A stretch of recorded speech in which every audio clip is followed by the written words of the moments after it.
ಯೋಯಂ ಕಾಲಸ್ತಸ್ಯ ತೇ ವ್ಯಕ್ತಬಂಧೋ ಚೇಷ್ಟಾಮಾಹುಶ್ಚೇಷ್ಟತೆ ಯೇನ ವಿಶ್ವಂ ನಿಮೇಷಾದಿರ್ವತ್ಸರಾಂತೋ ಮಹೀಯಾನ್ ತಂ ತ್ವೇಷಾನಂ ಕ್ಷೇಮಧಾಮ ಪ್ರಪದ್ಯೆ ಶ್ರೀಯತ್ರರೂಪಿಣ್ಯುರುಗಾಯ ಪಾದಯೋಃ ಕರೋತಿ ಮಾನಂ ಬಹುಧಾ ವಿಭೂತಿಭಿಃ ಪ್ರೇಂಕಶ್ರಿತಾಯಾಃ ಕುಸುಮಾಕರಾನುಗೈಃ ವಿಗೀಯಮಾನಾ ಪ್ರಿಯಕರ್ಮಗಾಯತಿ ದೇಹೇಂದ್ರಿಯಪ್ರಾಣಮನೋಭಿಮಾನೋ ಜೀವೋಂತರಾತ್ಮ ಗುಣಕರ್ಮಮೂರ್ತಿಃ ಸೂತ್ರಂ ಮಹಾನುಚ್ಯುರುದೇಹಗೀತಃ ಸಂಸಾರ ಆಧಾವತಿ ಕಾಲತಂತ್ರಃ ಯಸ್ವಾನುಭಾವಮಖಿಲಶ್ರುತಿಸಾರಮೇಕಂ ಅಧ್ಯಾತ್ಮದೀಪಮತಿತೀರ್ಷತಾಂ ತಮೋಂಧಂ ಸಂಸಾರಿಣಾಂ ಕರುಣಯಾಃ ಪುರಾಣಗುಹ್ಯಂ ತಂ ವ್ಯಾಸಸೂನುಮುಪಯಾಮಿ ಗುರುಂ ಮುನೀನಾಂ ನಹ್ಯಂ ಮಯಾನಿ ತೀರ್ಥಾನಿ ನ ದೇವಾಮೃಚ್ಛಿಲಾಮಯಾಃ ತೇ ಪುನಂತ್ಯುರುಕಾಲೇನ ದರ್ಶನಾದೇವ ಸಾಧವಃ ಸರ್ವಾರ್ಥಸಂಭವೋ ದೇಹೋ ಜನಿತಃ ಪೋಷಿತಃ ಪುನಃ ನತಯೋರ್ಯಾತಿ ನಿರ್ವೇಶಂ ಪಿತ್ರೋರ್ಮರ್ತ್ಯಶತಾಯುಷಾ ನಹ್ಯತೋನ್ಯಃ ಶಿವಃ ಪಂಥಾಃ ವಿಶ್ರುತಃ ಸಂಸ್ಮೃತಾವಿಹ ವಾಸುದೇವೇ ಭಗವತಿ ಭಕ್ತಿಯೋಗೋ ಯತೋ ಭವೇತ್. ಶ್ರೀ ಗುರುಭ್ಯೋ ನಮಃ. ಭಾಗವತದ 2ನೇ ಸ್ಕಂದದ 2ನೇ ಅಧ್ಯಾಯದ 35ನೇ ಶ್ಲೋಕದಿಂದ ಆರಂಭಿಸಿ ಇವತ್ತಿನ ಪ್ರವಚನ ಪ್ರಾರಂಭ ಕಾಣಬೇಕಾಗಿದೆ. ಈ ಅಧ್ಯಾಯ ಕೂಡ ಸಮಾಪ್ತ ಆಗಬೇಕಾಗಿದೆ. ಕಳೆದ ಕೆಲವು ದಿವಸಗಳಿಂದ ಈ ಜ್ಞಾನಿಯಾದವನು ಶರೀರದಿಂದ ಉತ್ಕ್ರಾಂತನಾಗಿ ಹೇಗೆ ಯಾವ್ಯಾವ ಮಾರ್ಗಗಳನ್ನು ದಾಟಿ ಎಲ್ಲೆಲ್ಲಿಗೆ ಹೋಗ್ತಾನೆ ಅನ್ನೋದನ್ನೆಲ್ಲ ನೋಡಿದ್ದೇವೆ. ಅದರ ಉಪಸಂಹಾರದ ಭಾಗ ಇದು. ಇವತ್ತು ನಾವು ನಮ್ಮ ಕಾಲವಶರಾದ ತಾಯಿಯವರ ವರ್ಷಾಂತಿಕವನ್ನು ಕಳೆದ ದಿವಸ ಮುಗಿಸಿ ಇವತ್ತು ಶುಭ ಸ್ವೀಕಾರ ಮಾಡುವಂಥ ದಿವಸದಲ್ಲಿದ್ದೇವೆ. ಆ ಶುಭ ಸ್ವೀಕಾರ ಮಾಡಲಿಕ್ಕೆ ಇವತ್ತಿನಿಗಿಂತ ಪ್ರಶಸ್ತವಾದ ದಿವಸವೂ ಯಾವುದೂ ಇಲ್ಲ. ಮತ್ತು ಭಾಗವತ ಗ್ರಂಥದ ಪ್ರವಚನ ಶ್ರವಣದ ಮೂಲಕ ಏನು ಶುಭ ಸ್ವೀಕಾರ ಮಾಡ್ತಿದ್ದೇವೆ, ಇದಕ್ಕಿಂತ ವಿಶ್ರುತವಾದ ಮಾರ್ಗವೂ ಯಾವುದೂ ಇಲ್ಲ. ಈಗ ನಾನು ಕೆಲವು ಶ್ಲೋಕಗಳನ್ನು ಹೇಳಿದೆ. ಮೊದಲು ಬಂದದ್ದು ಭಾಗವತದ್ದೇ ಶ್ಲೋಕ, ಕಾಲನಾಮಕನಾದ ಭಗವಂತಂದು. ಮುಂದೆ ಲಕ್ಷ್ಮೀದೇವಿ ಕುರಿತಾಗಿ, ಪ್ರಾಣದೇವರ ಕುರಿತಾಗಿ ಬಂದ ಶ್ಲೋಕಗಳು ಕೂಡ ಭಾಗವತದ 3ನೇ ಸ್ಕಂಧ, 10ನೇ ಸ್ಕಂಧ ಇತ್ಯಾದಿ ಕಡೆಗಳಲ್ಲಿ ಬಂದದ್ದು. ನ ಹೆಮ್ಮಯಾನಿ ತೀರ್ಥಾನಿ ಅಂತ ಗುರುಗಳನ್ನು ಸ್ತೋತ್ರ ಮಾಡುವ, ಜ್ಞಾನಿಗಳನ್ನು ಸ್ತುತಿಸುವ ಶ್ಲೋಕ ಅದು ಭಾಗವತದ್ದೇ, ಕೃಷ್ಣನೇ ಹೇಳಿದ್ದು. ಸರ್ವಾರ್ಥ ಸಂಭವೋ ದೇಹ ಅಂತ ತಂದೆ ತಾಯಂದಿರನ್ನ ಸ್ತುತಿಸುವ ಶ್ಲೋಕ. ನಮ್ಮ ಚತುರ್ವಿಧ ಪುರುಷಾರ್ಥಗಳಿಗೂ ಸಾಧನ ಈ ಶರೀರ. ಈ ಶರೀರ ನಮಗೆ ಬಂದದ್ದು ಮತ್ತು ಪೋಷಣೆ ಕಂಡದ್ದು ಅವರಿಬ್ಬರ ಕಾರಣದಿಂದ. ಅವರ ಆ ಒಂದು ಉಪಕಾರ ಋಣ ಏನಿದೆ, ನತಯೋರ್ಯಾತಿ ನಿರ್ವೇಶಂ ಪಿತ್ರೋಹ ಮರ್ತ್ಯ ಶತಾಯುಷ, 100 ವರ್ಷಗಳಾದರೂ ಕೂಡ ಅವರು ಋಣವನ್ನು ತೀರಿಸೋದು ಸಾಧ್ಯ ಇಲ್ಲ ಅಂತ ಕೃಷ್ಣ ತನ್ನ ತಂದೆ ತಾಯಂದಿರ ಬಗ್ಗೆ ಹೇಳಿದ ಮಾತದು. ಆ ಶ್ಲೋಕವನ್ನು ನೋಡಿದ್ದೇವೆ. ಕೊನೆಗೆ ನಶ್ಯತೋನ್ಯ ಶಿವಃ ಪಂಥಾಹ ಅನ್ನುವ ಶ್ಲೋಕ ನೋಡಿದ್ದೇವೆ. ಅದು ಇದೇ 2ನೇ ಸ್ಕಂದದ 2ನೇ ಅಧ್ಯಾಯದ 36ನೇ ಶ್ಲೋಕ. ನಶ್ಯತೋನ್ಯ ಶಿವಃ ಪಂಥಾಹ, ಭಾಗವತದ ಶ್ರವಣಕ್ಕಿಂತ ಇನ್ನೂ ಹೆಚ್ಚಿನ ಮಂಗಳಕರವಾದ ಮಾರ್ಗ ಯಾವುದೂ ಇಲ್ಲ. ಭಗವಂತನಾದ ವಾಸುದೇವನಲ್ಲಿ ಭಕ್ತಿಯೋಗ ಅದರಿಂದ ಸಾಧ್ಯ ಆಗ್ತದಲ್ಲ, ಅದರಿಂದ ಅದೇ ಶ್ರೇಷ್ಠವಾದ ಮಾರ್ಗ. ಹಾಗೇನೆ ನಶ್ಯತೋನ್ಯ ಶಿವಃ ಪಂಥಾಹ ಅಂತ ಭಾಗವತದಲ್ಲಿದ್ದರೆ, ನಶ್ಯತೋನ್ಯ ಶುಭ ಪಂಥಾಹ ಅಂತ ನಾವು ಆ ಶುಭ ಸ್ವೀಕಾರದ ದಿವಸಕ್ಕೆ ಅದನ್ನು ಹೊಂದಿಸ್ಕೋಬಹುದು. ಶುಭವನ್ನು ಸ್ವೀಕಾರ ಮಾಡಲಿಕ್ಕೆ ಭಾಗವತವನ್ನು ಸ್ವೀಕಾರ ಮಾಡುವುದಕ್ಕಿಂತ ಹೆಚ್ಚಿನ ಶುಭಕರವಾದ ಮಾರ್ಗ ಮತ್ಯಾವುದೂ ಇಲ್ಲ. ಭಾಗವತದ ನೆಪದಿಂದ ಭಾಗವತ, ಭಾರತ, ಸಕಲ ಸಚ್ಛಾಸ್ತ್ರಗಳ ಪ್ರವಚನ, ಶ್ರವಣ, ಮನನ, ಧ್ಯಾನ ಇವುಗಳಿಗಿಂತ ಶುಭವಾದ ಮಾರ್ಗ ಯಾವುದೂ ಇಲ್ಲ ಅಂತ ಅದರ ತಾತ್ಪರ್ಯ. ಹಾಗೆ ಅದನ್ನು ಗ್ರಹಣ ಮಾಡಿದ್ದೇವೆ. ವರ್ಷದುದ್ದಕ್ಕೂ ಯಥಾಶಕ್ತಿ ಯಥಾಮತಿ ನಾವು ದ್ರವ್ಯಯಜ್ಞದಿಂದ ಹಾಗೆ ಜ್ಞಾನಯಜ್ಞದಿಂದ ಕೂಡ, ವಿಶೇಷತಃ ಭಾಗವತದ ಜ್ಞಾನಯಜ್ಞದಿಂದ ಕೂಡ ನಮ್ಮ ತಂದೆ ತಾಯಿಯವರ ಅಂತರ್ಯಾಮಿಯಾದ ಭಗವಂತನನ್ನು ಯಥಾಶಕ್ತಿ ನಾವು ಆರಾಧಿಸಿದ್ದೇವೆ. ಅದರ ಸಮಾಪ್ತಿಯ ಭಾಗ ಇದು. ಊನಾಬ್ದಿಕ, ಅಬ್ಧ ವಿಮುಖ ಮತ್ತು ವರ್ಷಾಂತಿಕ ಈಗ ಮುಗಿದಿವೆ. ಇದು ಈಗಾಗಲೇ ಹೇಳಿದಂತೆ ಶುಭ ಸ್ವೀಕಾರದ ದಿವಸ. ಅಲ್ಲಿ ನಾವು ನೋಡಬೇಕಾದದ್ದು 35ನೇಯ ಶ್ಲೋಕ. ಯೇ ದ್ವೇ ಪುರಾ ಬ್ರಹ್ಮಣ ಏತೇ ಶ್ರುತೀತೆ ನೃಪಗಿ ವೇದಗೀತೆ ತ್ವಯಾ ಅಭಿಪೃಷ್ಟೇ ಅಥ ಸನಾತನೇ ಚ ಯೇ ದ್ವೇ ತ್ವಯಾ ಬ್ರಹ್ಮಣ ಆಹ ಪೃಷ್ಟೇ ಆರಾಧಿತೋ ಭಗವಾನ್ ವಾಸುದೇವ. ಹೀಗೆ ಆ 35ನೇ ಶ್ಲೋಕ ಹಿಂದಿನ ಎಲ್ಲ ಶ್ಲೋಕಗಳ ಒಂದು ಸಾರಾಂಶವನ್ನು ಹೇಳ್ತದೆ. ಅದೇನು ಹೇಳ್ತದೆ ಅಂದರೆ, ಜ್ಞಾನಿಯಾದವನು ಶರೀರದಿಂದ ಹೊರ ಹೋಗಿ ಯಾವ ಮಾರ್ಗದಿಂದ ಮುಕ್ತನಾಗ್ತಾನೆ ಅಂತ ನಾವು ಬಂತಲ್ಲ, ನಿನಗೆ ಒಟ್ಟು 2 ಮಾರ್ಗಗಳಿವೆ, ಅವುಗಳನ್ನು ಹೇಳಿದ್ದೀನಿ ಅಂತಾರೆ ಶುಕಾಚಾರ್ಯರು ಈ ಪರೀಕ್ಷಿತನಿಗೆ. ಅದೇನು ಅಂದರೆ, ಅದು ಈ ಹಿಂದೆ ನಾವಿನ ಪ್ರವಚನಗಳಲ್ಲಿ ನೋಡಿದ್ದೇ ಇದೆ. ಅದನ್ನು ವಿಜಯಧ್ವಜರು ಮೊದಲಾದವರು ತಮ್ಮ ವ್ಯಾಖ್ಯಾನಗಳಲ್ಲಿ ಹೇಳಿದ್ದಾರೆ ಕೂಡ. ವಿಜಯಧ್ವಜರು ಅಥ ಯೇ ಅರಣ್ಯೇ ಶ್ರದ್ಧಾತಪ ಇತ್ಯುಪಾಸತೆ ಅಂತ ಬಂದಿದೆ. 2 ಮಾರ್ಗಗಳು, ಒಂದು ಅರ್ಚಿರಾದಿ ಮಾರ್ಗ, ಇನ್ನೊಂದು ಧೂಮಾದಿ ಮಾರ್ಗ ಅಂತ. ಅರ್ಚಿರಾದಿ ಮಾರ್ಗದಿಂದ ದೇಹದಿಂದ ಹೊರಗೆ ಹೋದವನಿಗೆ, ದೇಹದಿಂದ ಹೊರಗೆ ಹೋಗಿ ಅರ್ಚಿರಾದಿ ಮಾರ್ಗ ಹಿಡಿದವನಿಗೆ ಸದ್ಗತಿ, ದೇಹದಿಂದ ಹೊರಗೆ ಹೋಗಿ ಧೂಮಾದಿ ಮಾರ್ಗ ಹಿಡಿದವನಿಗೆ ಮತ್ತೆ ಇನ್ನೊಂದು ಶರೀರಕ್ಕೆ ಬರಬೇಕಾದ ಅನಿವಾರ್ಯತೆ ಇರ್ತದೆ. ಇದನ್ನು ಛಾಂದೋಗ್ಯ, ಬೃಹದಾರಣ್ಯಕ ಮೊದಲಾದ ಕಡೆ ಹೇಳಿದ್ದಾರೆ. ಅದನ್ನು ಹಿಂದೆ ಕೂಡ ನಾವು ನೋಡಿದ್ದೇವೆ. ಯೇ ತೇ ಅರ್ಚಿಷಮಭಿಸಂಭವಂತಿ, ಯಾರು ಶ್ರದ್ಧಾ ತಪ ಇತ್ಯುಪಾಸತೆ, ಸ್ವಾಧ್ಯಾಯ ಪ್ರವಚನ ಇತ್ಯಾದಿಗಳ ಮೂಲಕ, ಶ್ರವಣ ಮನನಗಳ ಮೂಲಕ ಭಗವಂತನನ್ನು ಆರಾಧಿಸಿದ್ದಾರೆ, ಅವರು ಅರ್ಚಿರ ಮಾರ್ಗವನ್ನು ಹಿಡಿಯುತ್ತಾರೆ ಅಂತ ಬಂದಿದೆ. ಹಾಗೆ ಯೇ ಗ್ರಾಮೇ ಇಷ್ಟಾಪೂರ್ತಂ ತತ್ನಮಿತ್ಯುಪಾಸತೆ ತೇ ಧೂಮಮಭಿಸಂಭವಂತಿ, ಈ ಲೌಕಿಕ ಜಗತ್ತಿನಲ್ಲಿ ಆಸಕ್ತರಾಗಿದ್ದಾರೆ, ಸಮಾಜಕ್ಕೆ ಉಪಕಾರ ಮಾಡಬೇಕು, ಅನ್ನದಾನ ವಿದ್ಯಾದಾನ ಇತ್ಯಾದಿಗಳನ್ನು ಮಾಡಬೇಕು. ಅನ್ನದಾನ ವಿದ್ಯಾದಾನಕ್ಕಿಂತ ಅನ್ನದಾನ, ಕೆರೆ ಕಟ್ಟೆ ಕಟ್ಟಿಸುವುದು, ಸಮಾಜಕ್ಕೆ ಉಪಯೋಗ ಆಗುವ ಕೆಲಸ ಮಾಡಬೇಕು ಅಂತ ಹೊರಟವರು ಸಕಾಮ ಕರ್ಮಿಗಳು ಅಂತ ಕರ್ಸ್ಕೋತಾರೆ. ಅವರು ಧೂಮ ಮಾರ್ಗದ ಮೂಲಕ ಮೇಲೆ ಹೋಗಿರ್ತಾರೆ, ಆದರೆ ಮರಳಿ ಬರ್ತಾರೆ ಮತ್ತೆ ಅಂತ ಉಪನಿಷತ್ತುಗಳಲ್ಲಿ ಬಂದಿದೆ. ಇವೇ 2 ಮಾರ್ಗ. ಇದಲ್ಲದೆ ಬ್ರಹ್ಮಸೂತ್ರ ಭಾಷ್ಯದಲ್ಲಿ ಬಂದಿರುವಂತಹ ಶ್ಲೋಕನೂ ನೋಡಿದ್ವಿ ನಾವು ಈ ಹಿಂದೆ. ದ್ವಾವೇವ ಮಾರ್ಗವು ಪ್ರತಿಥವು, 2 ಮಾರ್ಗಗಳು ಪ್ರಸಿದ್ಧವಾದ ಮಾರ್ಗಗಳು. ಅರ್ಚಿರಾದಿ ವಿಪಶ್ಚಿತಾಂ, ಜ್ಞಾನಿಯಾದವನಿಗೆ ಅರ್ಚಿರಾದಿ ಮಾರ್ಗ. ಧೂಮಾದಿ ಕರ್ಮಿಣಾಂಚೈವ, ಧೂಮಾದಿ ಮಾರ್ಗ ಏನಿದೆ ಅದು ಸಕಾಮ ಕರ್ಮಿಗಳಿಗೆ ಅಂತ ಅಲ್ಲಿ ಬ್ರಹ್ಮಸೂತ್ರ ಭಾಷ್ಯದಲ್ಲಿ ಬಂದದ್ದು. ಇದು ಸರ್ವ ವೇದ ವಿನಿರ್ಣಯ ಅಂತ ಬ್ರಹ್ಮಸೂತ್ರ ಭಾಷ್ಯದಲ್ಲಿ ಇದೆ. ಇಲ್ಲಿ ವೇದ ಗೀತೆ ಅಂತಿದೆ ಈ ಭಾಗವತದಲ್ಲಿ, ಅದಕ್ಕಾಗಿ ಆ ಶ್ಲೋಕ ನೆನಪು ಮಾಡ್ಕೊಂಡಿದ್ದೇನೆ. ಇದನ್ನು ಹಿಂದೆ ಈ ಚತುರ್ಮುಖ ಬ್ರಹ್ಮ ಕೇಳಿದಾಗ ಭಗವಾನ್ ವಾಸುದೇವನೇ ಇದನ್ನು ವರ್ಣಿಸಿದ್ದಾನೆ. ಆರಾಧಿತೋ ಭಗವಾನ್ ವಾಸುದೇವ ಅಂತ ಶಬ್ದ ಬರ್ತದೆ. ಭಗವಂತನಿಗೆ 5 ರೂಪ, ಅನೇಕ ರೂಪಗಳಿವೆ. 1 ರೂಪ, 2 ರೂಪ, ಇವೆಲ್ಲ ರೂಪಗಳನ್ನು ವ್ಯೂಹ ರೂಪ ಅಂತಾರೆ. 1 ರೂಪ ಸಿಂಗಲ್ ರೂಪ, 2 ರೂಪ ಅದೊಂದು ಗುಂಪು, 3 ರೂಪ ಅದೊಂದು ಗುಂಪು, 4 ರೂಪಗಳು ಅದಕ್ಕೊಂದು ವ್ಯೂಹ ರೂಪ ಅಂತಾರೆ. ವಾಸುದೇವ, ಸಂಕರ್ಷಣ, ಪ್ರದ್ಯುಮ್ನ, ಅನಿರುದ್ಧ. 5 ರೂಪಗಳ ಒಂದು ಗುಂಪು ಇದೆ, ಅದರಲ್ಲಿ ನಾರಾಯಣ ಸೇರ್ತಾನೆ. ಇವರೇ ವಾಸುದೇವ, ಸಂಕರ್ಷಣ, ಪ್ರದ್ಯುಮ್ನ, ಅನಿರುದ್ಧರೇ. ನಾರಾಯಣ ಸೇರಿಸಿದ್ರೆ ಅವರನ್ನ 5 ರೂಪಗಳ ವ್ಯೂಹ ರೂಪ ಅಂತಂತಾರೆ. ಈ 4 ರೂಪಗಳ ಬಗ್ಗೆ ಏನು ಬಂದಿದೆಯಲ್ಲ, 4 ರೂಪಗಳಲ್ಲಿ ಈ ಪ್ರದ್ಯುಮ್ನ ರೂಪ ಸೃಷ್ಟಿ ಮಾಡುವಂಥ ರೂಪ, ಮಹಾಭಾರತ ತಾತ್ಪರ್ಯ ನಿರ್ಣಯ ಹೇಳುವಂತೆ. ಮತ್ತೆ ಅನಿರುದ್ಧ ರೂಪ ಪಾಲನೆ ಮಾಡುವ ರೂಪ, ಸಂಕರ್ಷಣ ರೂಪ ನಾಶ ಮಾಡುವ ರೂಪ, ವಾಸುದೇವ ನಿಜ ಮುಕ್ತಿದಾತ ಅಂತ ತಾತ್ಪರ್ಯ ನಿರ್ಣಯದಲ್ಲಿದೆ. ಮುಕ್ತಿದಾಯಕವಾದ ರೂಪ ಅದು ವಾಸುದೇವ ರೂಪ ಅಂದರೆ. ಆ ವಾಸುದೇವನೇ, ಮುಕ್ತಿದಾಯಕನಾದ ವಾಸುದೇವನೇ ಚತುರ್ಮುಖ ಬ್ರಹ್ಮನ ಆರಾಧನೆಗೆ ಒಲಿದು ಅವನಿಗೆ ಈ 2 ಮಾರ್ಗಗಳ ಕುರಿತು ವರ್ಣನೆ ಮಾಡಿದ್ದಾನೆ ಅಂತ ಅರ್ಥ. ಅದು 35ನೇ ಶ್ಲೋಕ. ಮುಂದೆ 36ನೇ ಶ್ಲೋಕ ನಾವು ನೋಡಬೇಕಾದದ್ದು. ಇಲ್ಲಿ ವಿಜಯಧ್ವಜದ್ದು ಯಾದವಾರ್ಯರದು ಈಗಾಗಲೇ ನಾವು ನೋಡಿ ಮುಗಿಸಿದ್ದೀವಿ. ಇಲ್ಲೇನು ವಿಶೇಷ ವಿಷಯಗಳಿಲ್ಲ. ಆದ್ದರಿಂದ ವಿಜಯಧ್ವಜರು ಯಾದವಾರ್ಯರು ಹೇಳಿದಂಥ ವಿಷಯಗಳನ್ನು ನಾವು ನೋಡಬೇಕಾದ್ದೇನಿಲ್ಲ. ಸನಾತನೆ ಅಂತ ಬಂದಿದೆ. ಸನಾತನೆ ಅಂದರೆ ಪ್ರತಿಯೊಂದು ಕಲ್ಪದಲ್ಲೂ ಹೀಗೆ ನಡೀತಾ ಇರ್ತದೆ. ಸೃಷ್ಟಿ ಹಿಂದೆ ಹೇಗಿತ್ತೋ ಹಾಗೆ ಈಗೂ ಇರ್ತದೆ. ಈಗಿರುವ ಪಾತ್ರಗಳು ಬೇರೆ, ಹಿಂದಿರುವ ಪಾತ್ರಗಳು ಬೇರೆ ಅಷ್ಟೇ ಹೊರತು ಈ ಎಲ್ಲ ಮಾರ್ಗಗಳು, ಆ ಮಾರ್ಗದ ಮೂಲಕ ಸಾಗುವವರು ಎಲ್ಲರೂ ಅವರವರೇ ಅಂಥದೇ ಪಾತ್ರಗಳು ಬೇರೆಯವರು ಬಂದಿರ್ತಾರೆ.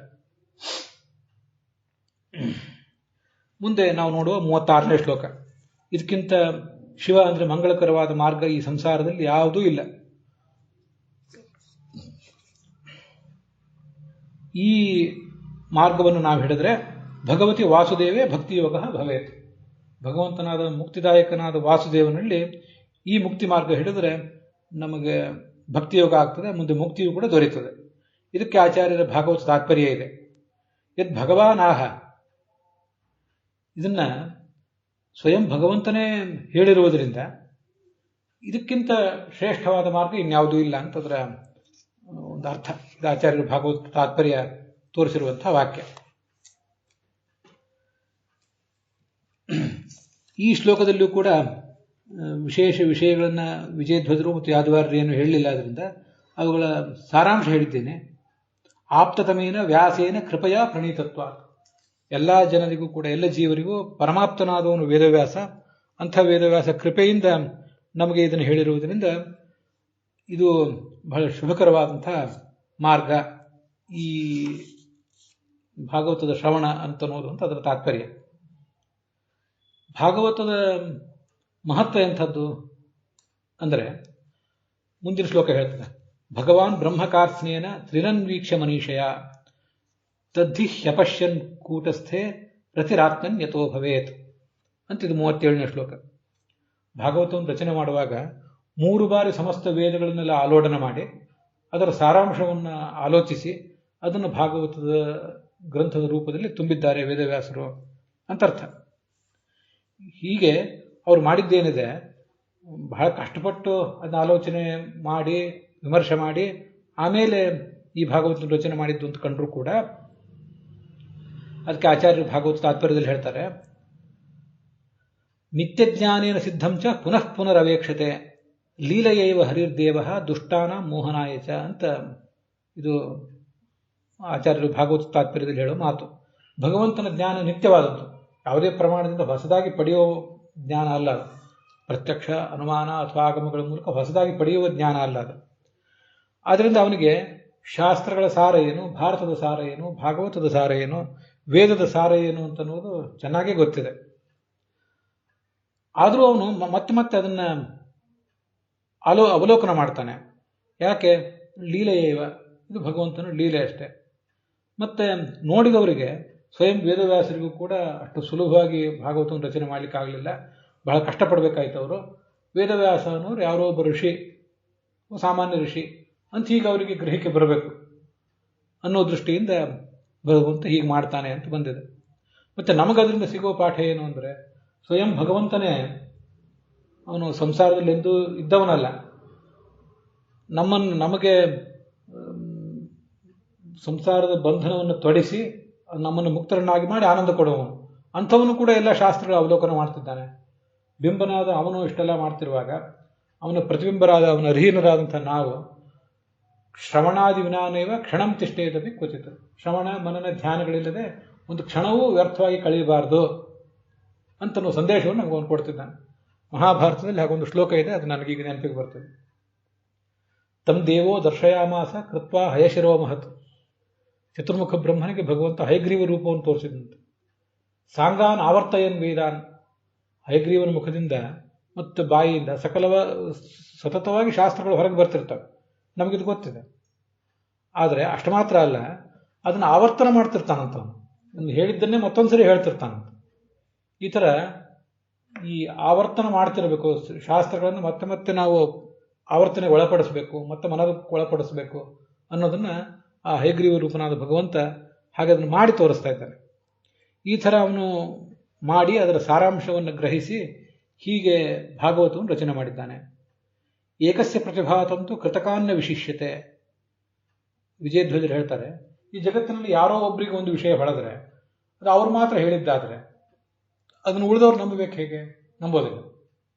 ಅದಕ್ಕಾಗಿ ನಾನು ಏನಾದರೂ ಒಂದು ವಿಷಯವನ್ನು ಹೇಳಿದರೆ ಅದಕ್ಕೆ ಇನ್ನೂ ಕೆಲವರು ಜ್ಞಾನಿಗಳು ಬೇರೆ ಬೇರೆ ಗ್ರಂಥಗಳಲ್ಲಿ ಅದಕ್ಕೆ ಬೆಂಬಲ ಇದೆ ಅಂತ ಆದರೆ ಜನ ಅದನ್ನು ಸುಲಭವಾಗಿ ನಂಬ್ತಾರೆ.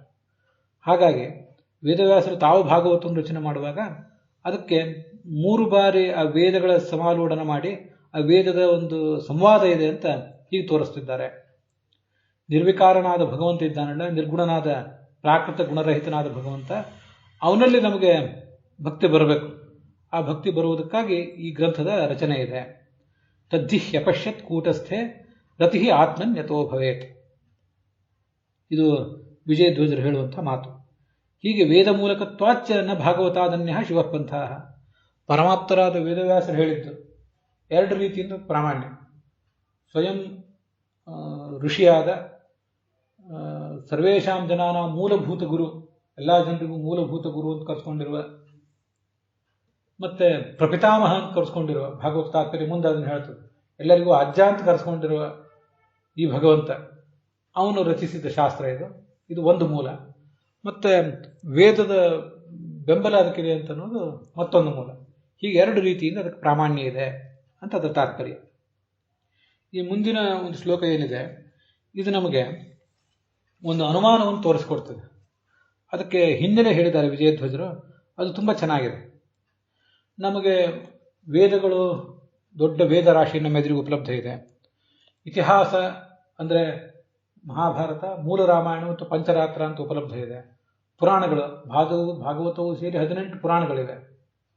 ಸರಿ, ಈ ವೇದಾದಿಗಳನ್ನೆಲ್ಲ ನಮ್ಮ ಎದುರಿಗಿಟ್ಟರೂ ಕೂಡ ಉತ್ತಮಾಧಿಕಾರಿಗಳಿಗೆ ಅದರಿಂದ ಭಗವಂತನ ಅಸ್ತಿತ್ವ ಸಿದ್ಧ ಆಗ್ತದೆ.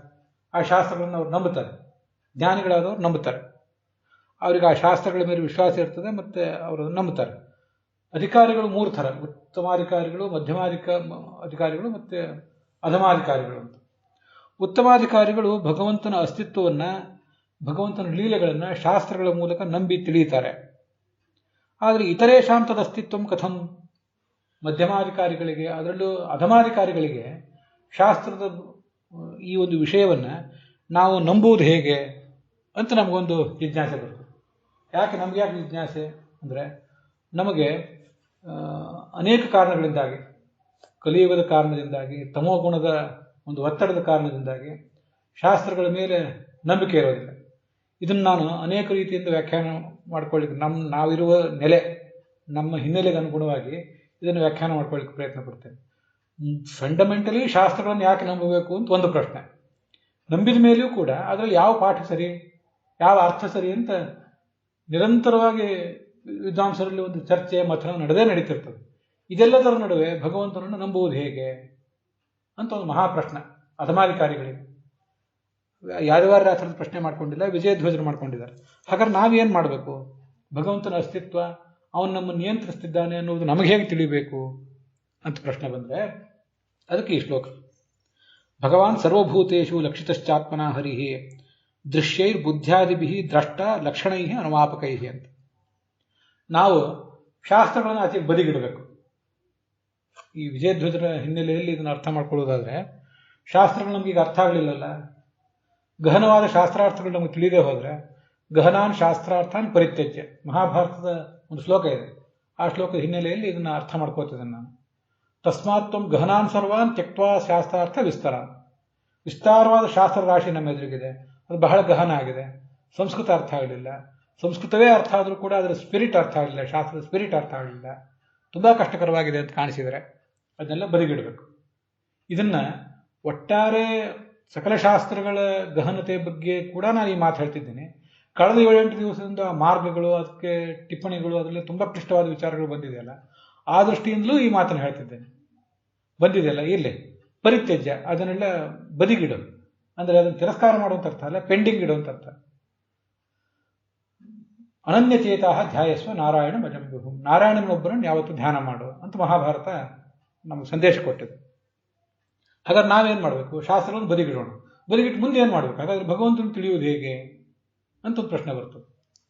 ಅದಕ್ಕೆ ನಮ್ಮ ಶಾಸ್ತ್ರದಲ್ಲಿ ಉದ್ದೇಶ ಭಗವಂತನನ್ನು ತಿಳಿಯಲಿಕ್ಕೆ ಪ್ರತ್ಯಕ್ಷದಿಂದ ಆಗೋದಿಲ್ಲ, ಅನುಮಾನದಿಂದ ಆಗೋದಿಲ್ಲ, ಆದರೆ ಆಗಮದಿಂದಲೂ ಆಗೋದಿಲ್ಲ ಅಂತನೂ ಪರಿಸ್ಥಿತಿ ಬಂದಾಗ ಆಗಮದಿಂದ ಆಗೋದು. ವೇದೈಕ ವೇದ್ಯ ಅವನು, ವೇದೇಶ ಸರ್ವೇ ರಹಮೇವ ವೇದ್ಯ. ಆದರೆ ಆಗಮದಿಂದೂ ಆಗದ ಪರಿಸ್ಥಿತಿ ಬಂತೀಗ, ನಮಗದರ ನಂಬಿಕೆ ಇಲ್ಲ. ಪಾಠ ಯಾವುದು, ಅರ್ಥ ಯಾವುದು ಸರಿ, ಒಬ್ರು ಹೀಗೆ ಹೇಳ್ತಾರೆ, ಮತ್ತೊಬ್ರು ಹಾಗೆ ಹೇಳ್ತಾರೆ ಅಂತೆಲ್ಲ ವಿವಾದ ಬಂದಾಗ ಏನು ಮಾಡಬೇಕು ಅಂತ ಪ್ರಶ್ನೆ ಬಂದರೆ, ಆ ಶಾಸ್ತ್ರದ ಹಿನ್ನೆಲೆ ಉಳ್ಳ ಅನುಮಾನವೂ ಆಗಿರುವಂಥ ಒಂದು ಪ್ರಮಾಣವನ್ನು ನಾವು ಮೈಗೂಡಿಸ್ಕೋಬೇಕು. ಅದನ್ನು ಇಲ್ಲಿ ಹೇಳ್ತೀವಿ. ಒಂದು ಅನುಮಾನ ತೋರಿಸ್ತಾರೆ ಈ ಶ್ಲೋಕದಲ್ಲಿ. ಏನು ಅನುಮಾನ ತೋರಿಸ್ತಾರೆ ಅಂದರೆ, ನಾವು ನಮ್ಮೊಳಗೆ ವಿಚಾರ ಮಾಡ್ಕೊಳ್ಬೇಕು. ಇದನ್ನೇ ದ್ವಾದಶ ಸ್ತೋತ್ರ ಹೇಳಿದೆ, ಅದನ್ನು ಮುಂದೆ ನೋಡೋಣ. ಏನು ನೋಡಬೇಕು ಅಂದರೆ, ಈಗ ನಮ್ಮ ಬುದ್ಧಿ, ನಮ್ಮ ಮನಸ್ಸು, ಇವೆರಡನ್ನು ಇಲ್ಲಿ ಹೇಳಿದ್ದಾರೆ. ಒಟ್ಟಾರೆ ನಮ್ಮ ದೇಹವೇ 5 ಜ್ಞಾನೇಂದ್ರಿಯ 5 ಕರ್ಮೇಂದ್ರಿಯಗಳಿಂದ ಕೂಡಿದ ನಮ್ಮ ದೇಹ. ಇವು 10 ಇಂದ್ರಿಯಗಳಾಯಿತು. ಬುದ್ಧಿ, ಮನಸ್ಸು, ಇವಿಷ್ಟೆಲ್ಲವೂ ಕೂಡ ನಮ್ಮ ಕೈಯಲ್ಲಿದೆಯಾ? ನಾವು ಹೇಳಿದಂತೆ ಇವು ಕೆಲಸ ಮಾಡ್ತೀವಿಯಾ? ಮಾಡ್ತಿಲ್ಲ. ಎಲ್ಲೋ ತೊಡಗಿಸ್ಬೇಕು ಇವನ್ನ ಅಂತ ನಾವು ಪ್ರಯತ್ನ ಪಡ್ತಿದ್ದೀವಿ, ಅದಾಗ್ತಿಲ್ಲ. ಇನ್ನೆಲ್ಲೋ ಹೋಗ್ತೇವೆ, ಅಲ್ಲಿಗೆ ಹೋಗಬಾರ್ದು ಅಂತ ನಾವು ಅನ್ಕೋತಿದ್ದೀವಿ, ಆದ್ರೆ ಹೋಗುವುದು ನಾವು ಬಿಡ್ತಾ ಇಲ್ಲ. ಇದನ್ನೆಲ್ಲ ಗಮನಿಸಿದ್ರೆ ನಾವು ತಿಳ್ಕೊಳ್ಬೇಕು, ಇವು ನಮ್ಮ ಅಧೀನದಲ್ಲಿ ಇಲ್ಲ. ದೇಹದಲ್ಲಿ 5 ಕರ್ಮೇಂದ್ರಿಯ 5 ಜ್ಞಾನೇಂದ್ರಿಯ ಇದೆ. ಅದಾದ್ಮೇಲೆ ಬುದ್ಧಿ ಇದೆ, ಮನಸ್ಸಿದೆ. 5 ಕರ್ಮೇಂದ್ರಿಯ ಏನು ಮಾಡ್ತದೆ ನಿಮ್ಗೆ ಗೊತ್ತಿದೆ, 5 ಚಟುವಟಿಕೆಗಳನ್ನು ಮಾಡಿಸ್ತದೆ, ಕೈ, ಕಾಲು ಇತ್ಯಾದಿಗಳು. 5 ಜ್ಞಾನೇಂದ್ರಿಯಗಳು ರೂಪ, ರಸಗಂಧ, ಸ್ಪರ್ಶ, ಶಬ್ದಗಳನ್ನು ನಮಗೆ ತಿಳಿಸ್ತವೆ. ಮನಸ್ಸೇನಿದೆ ಅದು ಅನೇಕ ಆಯ್ಕೆಗಳನ್ನು ನಮ್ಮ ಎದುರಿಗಿಡ್ತದೆ. ನಮ್ಮ ಎದುರಿಗೆ ಅನೇಕ ರೂಪಗಳಿವೆ, ಅನೇಕ ಗಂಧಗಳಿವೆ, ಕೆಟ್ಟದ್ದು ಇದೆ, ಒಳ್ಳೆಯದು ಇದೆ. ಅವೆಲ್ಲವನ್ನೂ ನಮ್ಮ ಎದುರಿಗೆ ತೆರೆದಿಡ್ತದೆ ಮನಸ್ಸು. ಯಾವುದನ್ನು ನಿರ್ಣಯ ಮಾಡೋದಿಲ್ಲ ಮನಸ್ಸು. ಬುದ್ಧಿಯ ಅದರಲ್ಲಿ ಯಾವುದೋ ಒಂದು ನಿರ್ಣಯ ಮಾಡ್ತದೆ. ನಿರ್ಣಯ ಮಾಡಿದ್ದು ಸರಿ ಇರಬಹುದು, ತಪ್ಪಿರಬಹುದು, ಅಂತೂ ಅದನ್ನು ನಿರ್ಣಯ ಮಾಡ್ತದೆ ಬುದ್ಧಿ. ಇದು ಬುದ್ಧಿಯ ಕೆಲಸ. ಅಂತೂ 5 ಜ್ಞಾನೇಂದ್ರಿಯ 5 ಕರ್ಮೇಂದ್ರಿಯ, ಮನಸ್ಸು, ಬುದ್ಧಿ, ಇಷ್ಟರ ಹತೋಟಿಯಲ್ಲಿದ್ದಾನೆ ಈ ಜೀವ. ಈ 5 + 5 1 1 12 ಇವು ನಮ್ಮ ಕೈಯಲ್ಲಿಲ್ಲ. ಹಾಗಾದ್ರೆ ನಾವಾದ್ರೂ ನಮ್ಮ ಕೈಯಲ್ಲಿದ್ದೀವ? ಆತ್ಮ, ಜೀವ ಇದಾದ್ರೂ ನಮ್ಮ ಕೈಯಲ್ಲಿದೆಯಾ ಅಂತಂದ್ರೆ ಈ ಜೀವನಿಗೆ ಈಗ ಏನೂ ಮಾಡ್ಲಿಕ್ಕೆ ಸಾಧ್ಯ ಇಲ್ಲವೇ ಇಲ್ಲ. ಇದನ್ನ ಹಿಂದೆ ಅನೇಕ ಸರಿ ನೋಡಿದ್ದೇವೆ. ನಮ್ಗೇನಾಗ್ತದೆ ಅಂದ್ರೆ, ನಾವು ಒಬ್ಬ ವ್ಯಕ್ತಿ, ನಾವು ಗಣಕಯಂತ್ರಗಳ ಇತ್ಯಾದಿಗಳ ಅಧೀನರಾಗಿರ್ತೇವಲ್ಲ, ಅವುಗಳ ಅಧೀನ ಒಂದ್ಸರಿ ಆಗಿಬಿಟ್ರೆ ಅವುಗಳಿಲ್ಲದೆ ನಮಗೆ 2 + 2 ಏನು ಅಂತಲೂ ಸರಿಯಾಗಿ ತಿಳ್ಕೊಳ್ಳಿಕ್ಕೆ ಆಗದೆ ಇರೋಂಗೆ ಆಗಿರ್ತದೆ. ಪ್ರತಿಯೊಂದಕ್ಕೂ ಆ ಉಪಕರಣ ಬೇಕೇ ಆಗ್ತದೆ.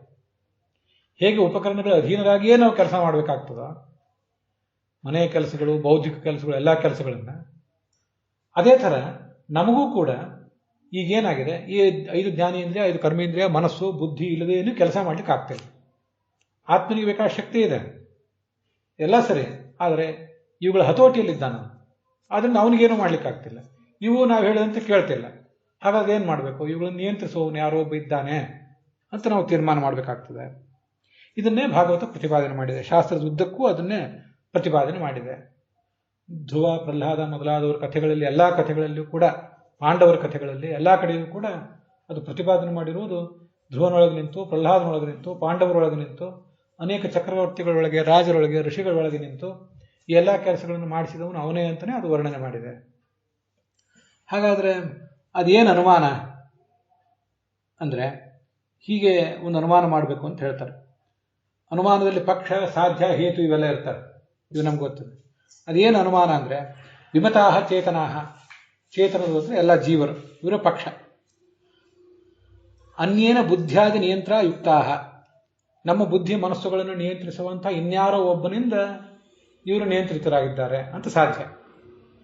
ಅದಕ್ಕೆ ಹೇತು ಏನು ಅಂದರೆ, ಸ್ವತಃ ಕಸ್ಯಚಿದರ್ಥೇ ಜ್ಞಾನೇ ಅಜ್ಞಾನೇ ಸುಖೇ ದುಃಖೇ ತತ್ಪರಿಹಾರೇ ಚ ಅಸಾಮರ್ಥ್ಯಾತ್. ಸ್ವತಃ ನಮಗೆ ಯಾವುದನ್ನಾದ್ರೂ ತಿಳಿಯಲಿಕ್ಕೆ, ತಿಳಿಯದೇ ಇರಲಿಕ್ಕೆ, ಸುಖ ಪಡಲಿಕ್ಕೆ, ಸುಖ ಪಡದೇ ಇರಲಿಕ್ಕೆ ಯಾವುದೇ ಸ್ವಾತಂತ್ರ್ಯ ಇಲ್ಲ ಅನ್ನುವುದೇ ಹೇತು. ಇದರಿಂದ ಒಬ್ಬ ನಿಯಾಮಕ ಇದ್ದಾನೆ ಅಂತ ಗೊತ್ತಾಗ್ತದೆ.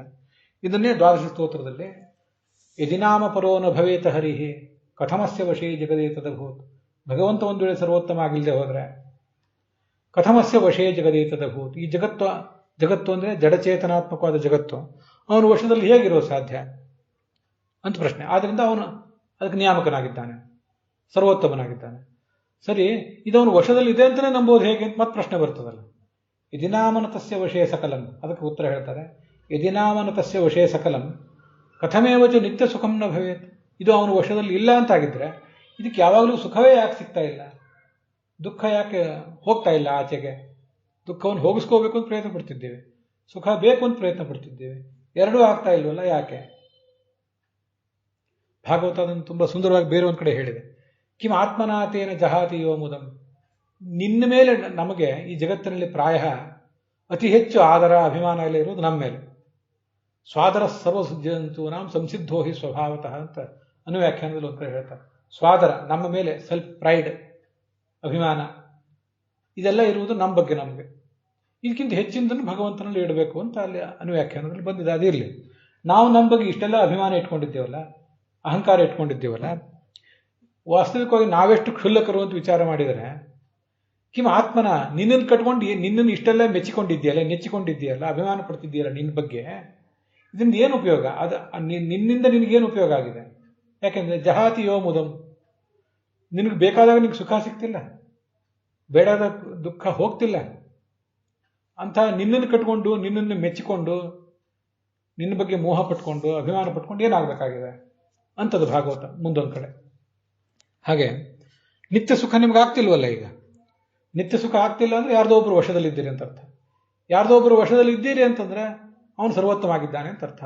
ಭಾಗವತ ದ್ವಾದಶ ಸ್ತೋತ್ರ 2 ಅನುಮಾನಗಳ ಮೂಲಕ ಅದನ್ನ ನಾವು ತಿಳಿಸಿಕೊಟ್ಟಿದೆ. ಅದೇ ಥರದ ಒಂದು ಅನುಮಾನ ಇಲ್ಲಿಯೂ ಕೂಡ ಹೀಗೆ ಕೇಳಿ ಬರ್ತದೆ. ಸ್ವ ಅವಶತೆಯ ಸಾಕ್ಷಿ ಸಿದ್ಧೈ, ನಾವು ನಮ್ಮ ಕೈಯಲ್ಲಿಲ್ಲ, ನಮ್ಮ ಮನಸ್ಸು ನಮ್ಮ ಕೈಯಲ್ಲಿಲ್ಲ, ನಮ್ಮ ಬುದ್ಧಿ ನಮ್ಮ ಕೈಯಲ್ಲಿಲ್ಲ ಅಂತನ್ನೋದು ಸಾಕ್ಷಿ ಸಿದ್ಧವಾದದ್ದು. ಇದನ್ನು ಅನೇಕ ಸಾರಿ ನಾನು ನನ್ನ ಮನಸ್ಸಿನಲ್ಲೇ ಅಂಟ್ಕೊಂಡಿದ್ದು. ಮನುಷ್ಯ ಸೃಷ್ಟಿಗೆ ಬಂದಾಗಿನಿಂದ ತೊಡಗಿ ಮುಕ್ತನಾಗುವವರೆಗೆ, ಈ ಜನ್ಮದಲ್ಲಿ ತಂದೆ ತಾಯಿಯಂದ್ರ ಗರ್ಭದಿಂದ ಹೊರಗೆ ಬಂದ ಮೇಲೆ ಸಾಯುವವರೆಗೆ, ಇವತ್ತು ನಾನು ಬೆಳಿಗ್ಗೆ ಎದ್ದಾಗಿನಿಂದ ರಾತ್ರಿ ಮಲಗುವವರೆಗೆ 3 ಹಂತಗಳು ಒಟ್ಟು. ಸೃಷ್ಟಿ, ಪರಮಾತ್ಮನ ಮುಷ್ಟಿಯಿಂದ ಹೊರಗೆ ಬರುವುದು, ಇನ್ನೊಂದು ಈ ಜನ್ಮ 60, 70, 80 ವರ್ಷದ ಈ ಜನ್ಮ, ಮತ್ತು ಈ ದಿನ ಆಷಾಢ ಮಾಸದ ಶುಕ್ಲ ಪಕ್ಷದ ಷಷ್ಠಿ ಈ ದಿನ, ಬೆಳಿಗ್ಗೆ ಎದ್ದಾಗಿನಿಂದ ಸಾಯಂಕಾಲದವರೆಗೆ. ಬೆಳಿಗ್ಗೆ ಏಳುವುದರಿಂದ ಯಾವುದೂ ಕೂಡ ನಮ್ಮ ಅಧೀನ ಇಲ್ಲ. ಏಳಬೇಕು ಅಂತ ನಾವು ಅಂದ್ಕೊಂಡು ಸರಿಯಾಗಿ ಗಂಟೆ ಬಾರಿಸಿದಂತೆ ನಾವು ಎದ್ದಿದ್ದೀವ? ಎದ್ದಿಲ್ಲ. ಏಳುವುದರಿಂದ ತೊಡಗಿ ನಾವು ನಮ್ಮ ಕೈಯಲ್ಲಿಲ್ಲ. ನಾವು ಎಲ್ಲ ಸರಿ ತೀರ್ಮಾನಗಳನ್ನು ಮಾಡ್ಕೊಳ್ತೇವೆ, ಎಷ್ಟೆಷ್ಟೋ ಸಂಕಲ್ಪಗಳನ್ನು, ಎಷ್ಟೆಷ್ಟೋ ಪ್ರತಿಜ್ಞೆಗಳನ್ನು ಅನೇಕ ಬಾರಿ ಮಾಡ್ತಿರ್ತೇವೆ. ಪ್ರತಿಜ್ಞೆಗಳನ್ನು ಅನೇಕ ಬಾರಿ ಮಾಡ್ತಿದ್ದೀವಿ, ಹಾಗೆ ಮಾಡಬಾರ್ದು, ಹೀಗೆ ಮಾಡಲೇಬೇಕು ಅಂತ ಅನೇಕ ಬಾರಿ ಮಾಡ್ತಿದ್ದೇವೆ ಅಂದರೆ ಅನೇಕ ಬಾರಿ ಅದನ್ನು ಮುರಿದಿದ್ದೇವೆ ಅಂತ ಅರ್ಥ. ಹೀಗೆ ನಾವು ಸಾಕ್ಷಿಯಿಂದ ಸಿದ್ಧ ಆಗಿದೆ ಇದೆಲ್ಲ, ನಾವು ನಮ್ಮ ಅಧೀನ ಇಲ್ಲ ಅಂತನ್ನೋದು. ಅದಕ್ಕಾಗಿ ಇದನ್ನೆಲ್ಲ ಮಾಡ್ತಿದ್ದೇವೆ. ಇಲ್ಲೊಂದು ಶ್ಲೋಕ ಭಾಗವತ ತಾತ್ಪರ್ಯದಲ್ಲಿ, ಲಕ್ಷಿತಶ್ಚ ಅಸ್ಮಿನ್ ಪುರಾಣೇ ಬುದ್ಧ್ಯಾದೀನಾಂ ಪಾರವಶ್ಯ ದರ್ಶನ ತನ್ಯೋ ನಿಯಂತ ಅಸ್ತಿ ಇತಿ. ಈ ಶ್ಲೋಕದಲ್ಲಿ ಏನು ಹೇಳ್ತಿದ್ದಾರೆ ಅಂದರೆ, ಭಗವಂತನ ಲಕ್ಷಣಗಳನ್ನು ತೋರಿಸಿದ್ದಾರೆ. ಅವನು ಹೇಗೆ ನಮಗೆಲ್ಲ ನಿಯಾಮಕನಾಗಿದ್ದಾನೆ, ನಮ್ಮೆಲ್ಲದಕ್ಕೂ ಅವನು ಹೇಗೆ ನಿಯಾಮಕ ಆಗಿದ್ದಾನೆ ಅನ್ನೋದನ್ನು ತೋರಿಸಿದ್ದಾರೆ. ಯಾಕೆಂದರೆ ಬುದ್ಧಿ ಮನಸ್ಸೆಲ್ಲವೂ ಕೂಡ ಪರವಶ ಆಗಿದೆ ಅನ್ನೋದು ಗೊತ್ತಾಗ್ತದೆ. ಅಲ್ಲೊಂದು ಶ್ಲೋಕ, ಸಮಾಧೌ ಅಸಮಾಧೌ ಚ ನಿಸ್ವತಂತ್ರಸ್ಯ ದೇಹಿನಃ ಅನ್ಯೋ ನಿಯಂತ ಭಗವಾನ್ ವಾಸುದೇವ ಪರಪ್ರಭು ಅಂತ. ನಮ್ಮ ಸಮಾಧಿಗೆ ಅಸಮಾಧಿಗೆ ಎರಡಕ್ಕೂ ಕೂಡ ನಾವು ನಿಯಾಮಕರಲ್ಲ, ನಮಗೆಲ್ಲರಿಗೂ ನಿಯಾಮಕ ಭಗವಂತ ವಾಸುದೇವ. ಅದೇನು ಸಮಾಧಿ ಅಂದರೆ? ಸಮಾಧಿ ಅಂದರೆ ಭಗವಂತ ಸಮಾಧಿ ವ್ಯವಸ್ಥೆ, ಋಷಿಗಳ ಸಮಾಧಿ ವ್ಯವಸ್ಥೆ ಹೊಂದುತ್ತಾರಲ್ಲ, ಆ ಸಮಾಧಿ ವ್ಯವಸ್ಥೆ ಅಂತ ಅರ್ಥ ಅಲ್ಲ. ಸಮಾಧಿ ಅಂದರೆ ಭಗವಂತನ ಕಡೆ ಮನಸ್ಸು ತೊಡಗಿಸೋದು. ಸಾಮಾನ್ಯವಾಗಿ ಎಲ್ಲರೂ ಮಾಡಬಹುದಾದ್ದು, ತುಂಬ ಸರಳವಾದದ್ದು. ಆದರೆ ಅದು ನಮಗೆ ಸುಲಭವಾಗಿ ಎಲ್ಲ ಸಂದರ್ಭದಲ್ಲೂ ಸಾಧ್ಯ ಆಗ್ತಿಲ್ಲ, ದೀರ್ಘ ಹೊತ್ತು ಆಗ್ತಿಲ್ಲ. ಅಸಮಾಧವು ತದ ಅಕರಣೆ, ಭಗವಂತನ ಕಡೆ ಮನಸ್ಸು ಹೋಗಬಾರ್ದು ಅಥವಾ ಬೇರೆ ಎಲ್ಲೋ ಮನಸ್ಸು ಹೋಗಬಾರ್ದು ಅಂದರೆ ಅದೂ ಸಾಧ್ಯ ಆಗ್ತಿಲ್ಲ. ಎಲ್ಲಿ ಹೋಗಬಾರ್ದು ಅಲ್ಲಿ ಹೋಗ್ತಿದೆ, ಎಲ್ಲಿ ಹೋಗಬೇಕು ಅಲ್ಲಿ ಹೋಗ್ತಿಲ್ಲ, ಯಾವುದೂ ಆಗ್ತಿಲ್ಲ. ಇಷ್ಟೆಲ್ಲ ಈ ಎಲ್ಲ ವಿಷಯಗಳಲ್ಲಿಯೂ ಕೂಡ ಭಗವಂತನ ಕಡೆಗೆ ಮನಸ್ಸನ್ನು ತೊಡಗಿಸದೇ ಇರಲಿಕ್ಕೆ, ಬೇರೆ ಕಡೆ ಮನಸ್ಸನ್ನು ತೊಡಗಿಸದೇ ಇರಲಿಕ್ಕೆ ಯಾವುದರಲ್ಲೂ ನಾವು ಸ್ವತಂತ್ರರಲ್ಲ ಅನ್ನೋದು ನಮ್ಗೆ ಗೊತ್ತಾಗ್ತದೆ. ಆದ್ದರಿಂದ ಒಬ್ಬ ಭಗವಂತನಾದ ವಾಸುದೇವ ಶ್ರೇಷ್ಠನಾದವನು, ಪ್ರಭುವಾದವನು ಒಬ್ಬ ಇದ್ದಾನೆ ಅಂತ ಹೀಗೆ ಅದರಿಂದ ಗೊತ್ತಾಗ್ತದೆ. ಈ ಒಂದು ಅನುಮಾನ ಪ್ರಯೋಗ, ಇದನ್ನೇ ಶ್ರೀಧರರು ಬೇರೆ ಒಂದು ಅನುಮಾನ ಹೇಳ್ತಾರೆ. ಬುದ್ಧ್ಯಾದೀನಿ ಅಂತ ಪಕ್ಷ, ಬುದ್ಧಿ ಮನಸ್ಸು ಮೊದಲಾದವುಗಳು ಪಕ್ಷ. ಕರ್ತೃ ಪ್ರಯೋಜ್ಯಾನಿ, ಯಾರೊಬ್ಬ ಕರ್ತೃವಿನಿಂದ ಅವು ನಿಯಂತ್ರಿತವಾಗಿವೆ, ಪ್ರೇರಿತ ಆಗಿವೆ ಅಂತ ಸಾಧ್ಯ. ಕರಣತ್ವ, ಕರಣ ಆಗಿರುವುದರಿಂದ ಅಂತ. ಕೊಡಲಿ, ಪೆನ್ನು ಒಂದು ಕರಣ, ಅವೆಲ್ಲ ಒಬ್ಬ ಕರ್ತೃವಿನಿಂದ ಪ್ರೇರಿತ ಅಲ್ವಾ? ಹಾಗೆ ಬುದ್ಧಿ ಮನಸ್ಸು ಮೊದಲಾದವು ಕೂಡ ಯಾವುದೋ ಒಬ್ಬ ಕರ್ತೃವಿನಿಂದ ಪ್ರೇರಿತ. ನಾವೇ ಕರ್ತೃ ಯಾಕಾಗಿರಬಾರ್ದು ಅಂದರೆ ನಮ್ಮನ್ನು ನಾವೇ ನಿಯಂತ್ರಿಸ್ಕೊಳ್ಳಿಕ್ಕೆ ಆಗ್ತಿಲ್ಲ. ನಾವು ಈಗ ಉಪಕರಣಗಳ ಅಧೀನದಲ್ಲಿದ್ದೇವೆ, ನಾವು ಹೇಳಿದಂತೆ ಅವು ಕೇಳ್ತಿಲ್ಲ, ಆದರೆ ಅವುಗಳನ್ನು ಪೂರ್ಣವಾಗಿ ನಿಯಂತ್ರಿಸಲಿಕ್ಕೂ ನಮಗೂ ಆಗ್ತಿಲ್ಲ. ಹೀಗಿನ ಒಂದು ಪರಾಧೀನತೆಯಲ್ಲಿ ನಾವಿದ್ದೇವೆ ಅಂತ ಅದರ ತಾತ್ಪರ್ಯ. ಇದು ಅಲ್ಲಿ ಯಾದವಾರ್ಯರು ನಮಗೆ ತಿಳಿಸಿರುವಂಥ ಒಂದರ್ಥ. ಹೀಗೆ ಲಕ್ಷಿತಶ್ಚ, ಭಗವಂತನ ಬಗ್ಗೆ ಹೀಗೆ ಲಕ್ಷಣಗಳ ಪೂರ್ವಕವಾಗಿ ಶಾಸ್ತ್ರದಲ್ಲಿ ವರ್ಣನೆ ಮಾಡಿದ್ದಾರೆ. ಅವನ ಲಕ್ಷಣಗಳನ್ನು ತೋರಿಸಿದ್ದಾರೆ. ಸಕಲಕ್ಕೂ ಕೂಡ ಅವನ ನಿಯಾಮಕ ಅಂತ ಅನ್ನೋದನ್ನ ತೋರಿಸಿದ್ದಾರೆ. ಬುದ್ಧ್ಯಾದಿಭಿ ಅನುಮಾಪಕೈಹಿ, ಅನುಮಾಪಕ ಅಂದರೆ ಅನುಮಾನಕ್ಕೆ ಕಾರಣವಾದ ಹೇತುಗಳು ಅಂತ ಅರ್ಥ. ಲಕ್ಷಣಗಳು ಅಂದರೆ ಆ ಲಿಂಗಗಳು, ಅವುಗಳ ಮೂಲಕ ಆ ಭಗವಂತನ ಬಗ್ಗೆ ತೋರಿಸಿದ್ದಾರೆ. ಲಕ್ಷಿತಃ ಅಂದರೆ ಪ್ರತಿಪಾದಿತಃ. ಈಗ ಅದರ ಒಟ್ಟು ಶ್ಲೋಕದ ಅಭಿಪ್ರಾಯ ಆಗ್ತದೆ. ಇದು 38ನೇ ಶ್ಲೋಕ ನಾವು ನೋಡಿದ್ದು. ಅದರಿಂದ ಅದರ ಫಲಶ್ರುತಿ ಏನು ಅಂದರೆ ತಸ್ಮಾತ್ ಸರ್ವಾತ್ಮನ ರಾಜನ್, ಇದು 39ನೇ ಶ್ಲೋಕ. ಒಟ್ಟು 40 ಶ್ಲೋಕಗಳು. ಅದರಿಂದ ಏನು ಮಾಡಬೇಕು?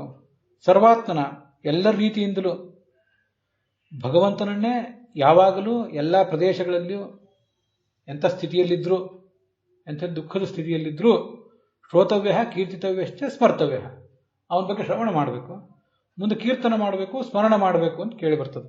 ಇವುಗಳನ್ನೆಲ್ಲ ಹಿಂದೆ ಶ್ರವಣ, ಮನನ, ಧ್ಯಾನ ಅಂತ 3 ರೀತಿಯ ವ್ಯಾಖ್ಯಾನ ಮಾಡಿದ್ದಾರೆ. ಶ್ರವಣ ಅಂದ್ರೆ ಶ್ರೋತವ್ಯ ಅಂದರೆ ಶ್ರವಣ ಮಾಡಬೇಕು ಅಂತಲೇ ಅರ್ಥ ಅವನ ಕುರಿತು. ಕೀರ್ತಿತವ್ಯ ಅಂದರೆ ಮನನ ಮಾಡಬೇಕು ಅಂತ ಅರ್ಥ, ಬರೇ ಹಾಡಬೇಕು ಅಂತ ಅರ್ಥ ಅಲ್ಲ. ಸ್ಮರ್ತವ್ಯ ಅಂದರೆ ಧ್ಯಾನದಲ್ಲಿ ಮನಸ್ಸಿನ ಪರದೆಯ ಮೇಲೆ ಅವನ ಚಿತ್ರವನ್ನು ಕಾಣುವ ಪ್ರಯತ್ನ ಮಾಡಬೇಕು ಅಂತ ಅದರ ತಾತ್ಪರ್ಯ. ಅವನ ಬಗ್ಗೆನೇ ಇಷ್ಟೆಲ್ಲವನ್ನು ಕೂಡ ನಾವು ಮಾಡಬೇಕು. ತಸ್ಮಾತ್ ಭಗವತೈವ ಏಷಃ, ಭಗವತ ಏವ ಏಷಃ ಉಕ್ತಃ ತಸ್ಮಾತ್ ಸಯೇವ ಶ್ರೋತವ್ಯಾದಿ. ಅದರಿಂದ ಅವನನ್ನು ಕುರಿತೇ ನಾವು ಶ್ರವಣ ಮಾಡಬೇಕು, ಅವನನ್ನು ಬಿಟ್ಟು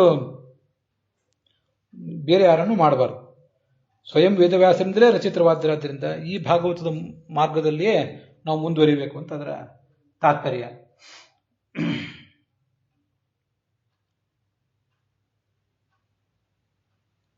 ಪಿಬಂತಿಯೇ ಭಗವತಃ ಆತ್ಮನಸ್ತತಾಂ ಕಥಾಮೃತಂ ಶ್ರವಣಪುಟೇಶು ಸಂಭೃತಂ ಪುನಂತಿಯೇ ವಿಷಯದೂಷಿತಾಶಯಂ ವ್ರಜಂತಿ ತಚ್ಚರಣ ಸರೋರು ಹಾಂತಿಕಂ ಅಂತ ಈ ಅಧ್ಯಾಯದ ಕೊನೆಯ ಶ್ಲೋಕ.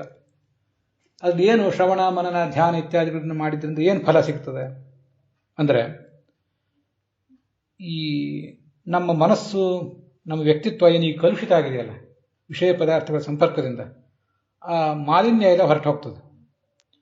ನಾವು ಬೊಗಸೆಯಿಂದ ನೀರನ್ನು ಕುಡಿತೇವೆ, ಯಾವುದೇ ಲೋಟ ಇತ್ಯಾದಿ ಯಾವುದು ಇಲ್ಲದೆ ಹೋದರೆ ಬೊಗಸೆಯಿಂದ ಎತ್ತಿ ನೀರು ಕುಡಿತೇವಲ್ಲ, ಹಾಗೆ ನಮ್ಮ ಕಿವಿ ಅನ್ನೋದೇ ಒಂದು ಬೊಗಸೆ. ಅದರ ಮೂಲಕ ಈ ಕಥೆಯ ಅಮೃತವನ್ನು ಪಾನ ಮಾಡಿದರೆ, ಕಥಾ ಅಂತ ಬಂದಿದೆ. ಕಥಾ ಅಂದರೆ ಬರೇ ಸ್ಟೋರಿ ಅಲ್ಲ, ಎಲ್ಲ ಅಂಶಗಳು ಕೂಡ, ಎಲ್ಲ ತಾತ್ವಿಕ ಅಂಶಗಳು, ಪ್ರಮೇಯಗಳು, ಗಹನವಾದ ಪ್ರಮೇಯಗಳು ಎಲ್ಲವೂ ಕೂಡ ಕಥೆಯೇ. ಅವುಗಳನ್ನು ಪಾನ ಮಾಡುವವರು ಮನಸ್ಸನ್ನು ಶುದ್ಧ ಮಾಡಿಕೊಂಡು ವಿಷಯ ದೂಷಿತಾಶಯಂ, ಅದನ್ನು ಸ್ವಚ್ಛ ಮಾಡಿಕೊಂಡು ತಚ್ಚರಣ ಸರೋರು ಹಾಂತಿಕಂ, ಆ ಭಗವಂತನ ಪಾದಕಮಲವನ್ನು ಅವರು ಹೋಗಿ ಸೇರ್ತಾರೆ ಅಂತ ಅದರ ತಾತ್ಪರ್ಯ. ಅಲ್ಲಿಗೆ ಭಾಗವತದ 2ನೇ ಸ್ಕಂದದ 2ನೇ ಅಧ್ಯಾಯ ಸಮಾಪ್ತ ಆಗಿದೆ. ಈ ಹಿಂದೆ ಈ ಒಂದು 6-8 ಶ್ಲೋಕಗಳಲ್ಲಿ ಗಹನವಾದಂಥ ವಿಷಯಗಳನ್ನು ನಾವು ನೋಡಿದ್ದೇವಲ್ಲ, ಜೀವ ಯಾವ ಮಾರ್ಗದಲ್ಲಿ ಹೋಗ್ತಾನೆ, ಹೇಗೆ ಇತ್ಯಾದಿಗಳ ಕುರಿತಾಗಿ. ಅದರ ಕುರಿತಾಗಿ ಒಂದೆರಡು ಮಾತುಗಳನ್ನು ನಾನು ಹೇಳಬೇಕು ಅಂತ ಅಂದ್ಕೊಳ್ತೇನೆ. ಭಗವಂತನ ಕುರಿತು ಶ್ರವಣ ಮಾಡಿದರೆ ಸಾಕು, ಧ್ಯಾನ ಮಾಡಿದರೆ ಸಾಕು, ಅವನ ರೂಪಗಳನ್ನು, ಅವನ ನಾಮಗಳನ್ನು, ಇಷ್ಟು ಕ್ಲಿಷ್ಟವಾದ ವಿಷಯಗಳನ್ನು, ಟಿಪ್ಪಣಿಯಲ್ಲಿರುವಂಥ ವಿಷಯಗಳು, ಬೇರೆ ಬೇರೆ ಉಪನಿಷತ್ತಿನಲ್ಲಿರುವ ವಿಷಯಗಳು, ಅವುಗಳನ್ನು ನಾವು ಯಾತಕ್ಕಾಗಿ ಅನುಸಂಧಾನ ಮಾಡಬೇಕು? ಅಷ್ಟು ಕ್ಲಿಷ್ಟವಾದ ವಿಷಯಗಳ ಅಗತ್ಯ ನಮಗಿದೆಯಾ ಅಂತ ಒಂದು ಜಿಜ್ಞಾಸೆ ಬರ್ತಿರ್ತದೆ ನಮಗೆ. ಇದನ್ನು ಮಾಡುವಾಗ ಹೀಗೆ ಗೊತ್ತಿರಬೇಕು, ನಾವು ಸಾಧಕರು ಎಷ್ಟು ಜ್ಞಾನಕ್ಕೆ ಅಧಿಕಾರಿಗಳು, ಯಾವ ಮಾರ್ಗಕ್ಕೆ ಅಧಿಕಾರಿಗಳು ಅನ್ನೋದು ನಮ್ಗೆ ಗೊತ್ತಿಲ್ಲ. ಗೀತಾ ಪ್ರಸ್ಥಾನದಲ್ಲಿ ಅದು ಒಂದು ಕಡೆ ಬಂದಿದೆ ಕೊನೆಗೆ, ಮುಕ್ತಿರ್ ಜ್ಞಾತ್ವಾಪಿ ವಿಷ್ಣು ಸ್ಯಾತ್. ಸುಮ್ಮನೆ ಸ್ವಲ್ಪ ಭಗವಂತನ ತಿಳಿದ್ರೂ ಮುಕ್ತನಾಗ್ತಾನಂತೆ. ಶಾಸ್ತ್ರದ ಮೂಲಕನೇ ತಿಳಿಬೇಕು ಅಂತಿಲ್ಲ, ಹೇಗೋ ತಿಳಿದ್ರು, ಶಾಸ್ತ್ರದ ನೆರವಿಲ್ಲದೇನೆ ಹಾಗೇ ತಿಳಿದ್ರೂ ಮುಕ್ತನಾಗ್ತಾನೆ. ಶಾಸ್ತ್ರವನ್ನು ಕೇಳಿಯೇ ತಿಳಿದ್ರೆ ಇನ್ನೂ ಹೆಚ್ಚಿನ ಮುಕ್ತಿ, ಸುಖ ಹೆಚ್ಚು. ಮತ್ತೆ ಶಾಸ್ತ್ರ ಇನ್ನೊಬ್ಬರಿಂದ ಕೇಳಿ ನಾವು ಅದನ್ನು ಪಠಣ ಮಾಡಿದರೆ ಮತ್ತೂ ಹೆಚ್ಚಿನ ಮುಕ್ತಿ, ನಾವು ಅದನ್ನು ಪಾಠ ಮಾಡಿದರೆ ಮತ್ತೂ ಹೆಚ್ಚಿನ ಮುಕ್ತಿ ಅಂತ ಹೀಗೆಲ್ಲ ಮುಕ್ತಿಯ ಗ್ರೇಡ್ಗಳಿವೆ. ಆದ್ದರಿಂದ ನಾವು ಸ್ವಲ್ಪ ತಿಳಿಯಬೇಕಾದ ಅಧಿಕಾರಿಗಳು, ಬಹಳ ತಿಳಿಯಬೇಕಾದ ಅಧಿಕಾರಿಗಳು ಅಂತ ಅನ್ನೋದು ಈಗ ನಮಗೆ ಗೊತ್ತಾಗೋದಿಲ್ಲ. ನಮ್ಮ ಆಸಕ್ತಿ, ನಮ್ಮ ಶಕ್ತಿ ಏನಿದೆ ಅಂತನ್ನೋದನ್ನು ನಾವೇ ತಿಳಿದುಕೊಂಡು ಅವುಗಳನ್ನು ಆ ಶಾಸ್ತ್ರದಲ್ಲಿ ಬಂದಿರುವ ವಿಚಾರಗಳನ್ನು ತಿಳಿದು ಪ್ರವಚನ ಮಾಡುವ ಹಾಗೆ ಶ್ರವಣ ಮಾಡುವಂಥ ಒಂದು ಅವಕಾಶವನ್ನು ತಂದುಕೋಬೇಕು. ಮತ್ತು ಶಾಸ್ತ್ರದಲ್ಲಿ ಇಷ್ಟೆಲ್ಲ ಗಹನವಾದಂಥ ಅನೇಕ ವಿಷಯಗಳೆಲ್ಲ ಇವೆ, ಶಾಸ್ತ್ರ ಅನ್ನೋದು ಅಷ್ಟು ಸರಳವಾದದ್ದಲ್ಲ ಅಂತ ಶಾಸ್ತ್ರದ ಆಳ ಅಗಲಗಳನ್ನು ನಾವು ತಿಳಿದೇ ಹೋದ್ರೂ ಕೂಡ, ಎಷ್ಟು ಆಳ ಎಷ್ಟು ಅಗಲ ಅಂತ ತಿಳಿದೇ ಹೋದರೂ ಬಹಳ ಆಳವಾಗಿದೆ, ಬಹಳ ಅಗಲ ಇದೆ ಅಂತಾದರೂ ಶಾಸ್ತ್ರದ ಪರಿಚಯ ಒಂದಿಷ್ಟು ನಾವು ಮಾಡಿಕೊಂಡಂತಾಗ್ತದೆ. ಮತ್ತು ನಾವು ಈ ಸಂದರ್ಭದಲ್ಲಿ ಮಾಡಬೇಕಾದದ್ದೇನು? ಅದು ಹಿಂದೆ ನಾವು ಅನೇಕ ಕಡೆ ನೋಡಿದ್ದೇವೆ. ಭಾಗವತದಲ್ಲಿಯೂ ಆ ಶ್ಲೋಕ ಬಂದಿದೆ, ಮಹಾಭಾರತದಲ್ಲಿಯೂ ಆ ಶ್ಲೋಕ ಬಂದಿದೆ. ಆಲೋಡ್ಯ ಸರ್ವಶಾಸ್ತ್ರಾಣಿ ವಿಚಾರಿಜ ಪುನಃ ಪುನಃ ಇದಮೇಕಂ ಸುನಿಷ್ಪನ್ನಂ ಧ್ಯೇಯೋ ನಾರಾಯಣ ಸದಾ. ಮಹಾಭಾರತದ ಮಾತು. ಸಕಲ ಶಾಸ್ತ್ರಗಳನ್ನು ಆಲೋಡನೆ ಮಾಡಿದ ಮೇಲೆ, ಚೆನ್ನಾಗಿ ವಿಮರ್ಶೆ ಮಾಡಿದ ಮೇಲೆ, ಇದಮೇಕಂ ಸುನಿಷ್ಪನ್ನಂ, ಚೆನ್ನಾಗಿ ತೀರ್ಮಾನ ಆಗಿದ್ದು ಯಾವುದು ಅಂದರೆ ಭಗವಂತನನ್ನು ಯಾವತ್ತೂ ಧ್ಯಾನ ಮಾಡಬೇಕು ಅನ್ನೋದು ಮಾತ್ರ ಚೆನ್ನಾಗಿ ತೀರ್ಮಾನ ಆಯಿತು. ಮಹಾಭಾರತ ಹೀಗೆ ಹೇಳ್ತದೆ. ಭಾಗವತನು ಕೂಡ ಹಾಗೆ ಒಂದು ಕಡೆ ಹೇಳ್ತದೆ, ಶಾಸ್ತ್ರೇ ಶ್ವಿಯಾನೇವ ಸುನಿಶ್ಚಿತೋ ನೃಣಾಂ ಕ್ಷೇಮಸ್ಯ ಸಮ್ಯಕ್ ವಿಮರ್ಶೇಷು ಹೇತು. ಶಾಸ್ತ್ರಗಳಲ್ಲಿ ಇದೊಂದೇ ಪಾಯಿಂಟ್ ಚೆನ್ನಾಗಿ ತೀರ್ಮಾನ ಆಗಿರೋ, ಉಳಿದ ಪಾಯಿಂಟ್ಗಳು ಇನ್ನೂ ಚೆನ್ನಾಗಿ ತೀರ್ಮಾನ ಆಗಿಲ್ಲ ನಮ್ಮಂಥವ್ರಿಗೆ.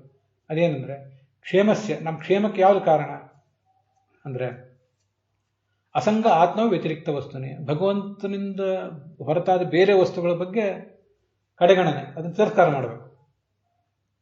ದೃಢಾರತಿ ಬ್ರಹ್ಮಣ ನಿರ್ಗುಣೇಚಯ, ಪ್ರಾಕೃತ ಗುಣರಹಿತನಾದ ಅನಂತ ಕಲ್ಯಾಣ ಗುಣವುಳ್ಳಂತಹ ಭಗವಂತನಲ್ಲಿ ದೃಢವಾದ ಆಸಕ್ತಿ. ಇದೊಂದು ಪಾಯಿಂಟ್ ಮಾತ್ರ ಇಷ್ಟೆಲ್ಲ ಶಾಸ್ತ್ರಗಳನ್ನು ನಾವು ಗಮನಿಸಿದ ಮೇಲೆ ನಮಗೆ ತಿಳಿಯುವಂಥ ವಿಚಾರ. ನಮ್ಮಲ್ಲಿ ಇರುವ ಎರಡು, ಒಂದು ಆಚಾರ ಮತ್ತೊಂದು ವಿಚಾರ. ಆ ಆಚಾರಗಳಿಗೆ ಸಂಬಂಧಪಟ್ಟಂತೆ ಕೂಡ ಅನೇಕ ಸಂಕೀರ್ಣತೆಗಳಿವೆ, ಗಹನತೆಗಳಿವೆ. ಅದೆಲ್ಲವೂ ನಮಗೆ ಇದ್ಯಾಕೆ ಹೀಗೆ ಅದ್ಯಾಕೆ ಹಾಗೆ ಅಂತ ಅರ್ಥ ಆಗದೆ ಇರಬಹುದು. ವಿಚಾರಗಳು ಕೂಡ ತುಂಬ ಗಹನವಾಗಿವೆ, ಎಲ್ಲವೂ ನಮ್ಗೆ ಅರ್ಥ ಆಗದೆ ಇರಬಹುದು. ಅಷ್ಟೆಲ್ಲ ಇದ್ರೂ ಕೂಡ ಚೆನ್ನಾಗಿ ತೀರ್ಮಾನ ಆಗೋದು. ಪಂಡಿತ ಆಗಲಿ, ಪಾಮರ ಆಗಲಿ, ಸ್ತ್ರೀ ಆಗಲಿ, ಪುರುಷ ಆಗಲಿ, ಎಲ್ಲರಿಗೂ ಕೂಡ ಸ್ಪಷ್ಟವಾದಂಥ ಒಂದು ತೀರ್ಮಾನಕ್ಕೆ ಬರ್ಲಿಕ್ಕೆ ಸಾಧ್ಯ ಆಗುವ ಒಂದು ಅಂಶ ಅಂದರೆ ಭಗವಂತನನ್ನು ಯಾವತ್ತೂ ಧ್ಯಾನ ಮಾಡಬೇಕು. ಭಗವಂತ ದೊಡ್ಡವನು, ಉಳಿದ ಸಂಗತಿಗಳು ಆ ಕಡೆ ಇರಲಿ. ಭಾಗವತನೇ ಅದನ್ನು ಬೇರೆ ಬೇರೆ ಕಡೆ ಹೇಳಿದೆ. ಯಚ್ಛಕ್ತಯೋ ವದತಾಂ ವಾದಿನಾಂ ವೈ ವಿವಾದ ಸಂವಾದ ಭುವೋ ಭವಂತಿ. ಯಾವ ಭಗವಂತನ ಶಕ್ತಿಗಳು ಲೀಲೆಗಳೇನಿವೆ ಅವು ವದತಾಂ ವಾದಿನಾಂ, ಒಳ್ಳೆ ಒಳ್ಳೆ ನಿಷ್ಣಾತರಾದ ತರ್ಕ ವೇದಾಂತಗಳಲ್ಲಿ ಪಂಡಿತರಾದ ತಳಸ್ಪರ್ಶಿ ಪಾಂಡಿತ್ಯ ಇರುವ ವಿದ್ವಾಂಸರು ಸೇರಿದ್ರು ವಿವಾದ ಸಂವಾದ ಭುವೋ ಭವಂತಿ, ಮತ್ತೆ ಅವರಲ್ಲಿ ವಿವಾದನೆ ಆಗ್ತಿರ್ತದೆ. ಕುರುವಂತಿ ತೇಷಾಂ ಪುನರಾತ್ಮಮೋಹಂ, ಎಲ್ಲರಿಗೂ ಇಲ್ಲಿ ತೀರ್ಮಾನ ಆಗಿರ್ತದ, ಇವ್ರಿಗೊಂದು ಮೋಹ ಅವ್ರಿಗೊಂದು ಮೋಹ, ಆ ಮೋಹದಲ್ಲೇ ಎಲ್ಲರೂ ಮುಂದುವರಿತಾ ಇರ್ತಾರೆ. ಕುರುವಂತಿ ತೇಷಾಂ ಪುನರಾತ್ಮಮೋಹಂ. ಇಂಥ ಭಗವಂತನ ಶಕ್ತಿಗಳು ಲೀಲೆಗಳ ಬಗ್ಗೆ ಹೀಗೆಲ್ಲ ಆಗ್ತದಲ್ಲ, ತಸ್ಮೈ ನಮಃ ಅನಂತ ಗುಣಾಯ ಭೂಮ್ನೆ. ಅಂಥ ಅನಂತ ಗುಣನಾದ ಭೂಮಾ ಅನಿಸ್ಕೊಂಡಿರುವ ಭಗವಂತನಿಗೆ, ಪೂರ್ಣ ಅನಿಸ್ಕೊಂಡಿರುವ ಭಗವಂತನಿಗೆ ನಮಸ್ಕಾರ. ಪ್ರಾಯ ಇದೊಂದು ಶ್ಲೋಕ ಸನಾತನ ಧರ್ಮದವರು, ಉಳಿದೆಲ್ಲ ಬೇರೆ ಬೇರೆ ದೇಶಗಳ ಬೇರೆ ಬೇರೆ ಪಂಥಗಳ ಜನರು ಕೂಡ ಅನುಸಂಧಾನ ಮಾಡ್ಕೊಳ್ಬಹುದಾದ ಒಂದು ವಿಷಯ ಇದು. ಇಲ್ಲಿ ಯಾವ ಶಿವ ಅಂತ ಹೆಸರು ಬರಲಿಲ್ಲ, ವಿಷ್ಣು ಅಂತ ಹೆಸರು ಬರಲಿಲ್ಲ, ಅಲ್ಲಾಹ್ ಅಂತ ಹೆಸರು ಬರಲಿಲ್ಲ, ದೇವರು ಅಂತ ಹೆಸರು ಬರಲಿಲ್ಲ, ಏನೂ ಹೆಸರು ಬರಲಿಲ್ಲ. ವದತಾಂ ವಾದಿನ, ಜಗತ್ತಿನ ತುಂಬೆ ಜ್ಞಾನಿಗಳಿಗೇನು ಕೊರತೆ ಇಲ್ಲ, ಪ್ರವಾದಿಗಳಿಗೇನು ಕೊರತೆ ಇಲ್ಲ, ಬೇಕಾದಷ್ಟು ಜನ ಜ್ಞಾನಿಗಳಿದ್ದಾರೆ, ಅನುಭಾವಿಗಳಿದ್ದಾರೆ. ಆದರೆ ಅವ್ರ ನಡುವೆ ಇನ್ನೂ ವಿವಾದಗಳೇ ನಡೆದಿವೆ. ಎಲ್ಲರಿಗೂ ಪೂರ್ಣವಾಗಿ ಮೋಹ ಏನಾದ್ರು ಹೊರಟೋಗಿದೆಯಾ? ಹೋಗಿಲ್ಲ. ಮುಹ್ಯಂತಿಯಂ ಸೂರ್ಯ ಅಂತ ಭಾಗವತದ ಆರಂಭದಲ್ಲೇ ಇವನ ಬಗ್ಗೆ ಜನರಿಗೆ ಮೋಹನೇ ಬರ್ತಾ ಇದೆ. ಮೋಹ ಹೋಗುವುದೇ ಅಲ್ಲ. ಅಲ್ಲಿ ಪ್ರೆಸೆಂಟ್ ಸಿಂಪಲ್ ಟೆನ್ಸ್ ಇದೆಯಲ್ಲ, ಪ್ರೆಸೆಂಟ್ ಸಿಂಪಲ್ ಟೆನ್ಸ್ ಅಂತ ಅನ್ನೋದನ್ನು ಯಾವಾಗ ಪ್ರಯೋಗ ಮಾಡ್ತಾರೆ ಅಂದರೆ ಇಂಗ್ಲೀಷ್ನಲ್ಲಿ, ಅದು ನ್ಯಾಚುರಲ್ ಫಿನಾಮಿನನ್. ಬಹಳ ದಿವಸದಿಂದ ಹಾಗೇ ನಡೀತಾ ಬಂದಿದ್ರೆ, the earth moves around the sun ಅಂತಂದ್ರೆ ಇಂಥ simple present. It is moving ಅಂತ ಹೇಳಬೇಕಾಗಿಲ್ಲ ಅಂತ, ಇಟ್ ಮೂವ್ಸ್ ಅಂತ ಹೇಳಿದ್ರೆ ಸಾಕು. ಅದು ಅನೇಕ ಕಾಲದಿಂದ ನಡೀತಾ ಬಂದಿದೆ, ಅದು ಸಹಜ, ಅದು ನೈಸರ್ಗಿಕ ವಿದ್ಯಮಾನ. ಮುಹ್ಯಂತೆ ಪ್ರೆಸೆಂಟ್ ಟೆನ್ಸ್ ಅದು ಎಷ್ಟೋ ಕಾಲದಿಂದ ಹೀಗೆ ಬಂದಿದೆ, ಮುಂದೂ ಹಾಗೆ ಆಗ್ತದೆ. ಆ ಮೋಹ ಅನ್ನೋದು ಭಗವಂತನ ಕುರಿತು ಮೋಹ, ಅವನು ಏನು ಹೇಳ್ತಾನೆ, ಅವನು ಹೇಗೆ, ಅವನ ಆಳ ಅಗಲಗಳೇನು ಅನ್ನೋದ್ರ ಬಗ್ಗೆ ಪೂರ್ಣವಾದ ಅರಿವು ನಮ್ಗೆ ಆಗೋದಿಲ್ಲ. ಮುಹ್ಯಂತಿಯಂ ಸೂರ್ಯ, ಅದು ಮೋಹ ಹಾಗೆ ಮುಂದುವರಿತದೆ. ಹಾಗಾದ್ರೆ ಏನು ಮಾಡಬೇಕು ಅಂದರೆ, ಬೇಕಾಷ್ಟೇ ಅದನ್ನು ನೋಡಿದ್ದೇವೆ. ಭಿದ್ಯತೆ ಹೃದಯ ಗ್ರಂಥಿ ಛಿದ್ಯಂತೆ ಸರ್ವ ಸಂಶಯ ಕ್ಷೀಯಂತೆ ಚ ಅಸ್ಯ ಕರ್ಮಾಣಿ ದೃಷ್ಟಯೇ ಆತ್ಮನೀಶ್ವರೇ ಅಂತ ಭಾಗವತ ಹೇಳಿದೆ. ಮುಂದೊಂದು ಕಡೆ ಇಲ್ಲೇ 2ನೇ ಸ್ಕಂದದಲ್ಲೇ ಬರ್ತದೆ. ನಮ್ಮೊಳಗೆ ನಾವು ಭಗವಂತನನ್ನು ಕಂಡಾಗ ಆ ಲಿಂಗ ದೇಹದ ಗಂಟು ಒಡಿತದೆ. ಛಿದ್ಯಂತೆ ಸರ್ವ ಸಂಶಯ, ಎಲ್ಲ ಸಂಶಯಗಳ ಪರಿಹಾರ ಕಾಣುವುದು ಆವಾಗ.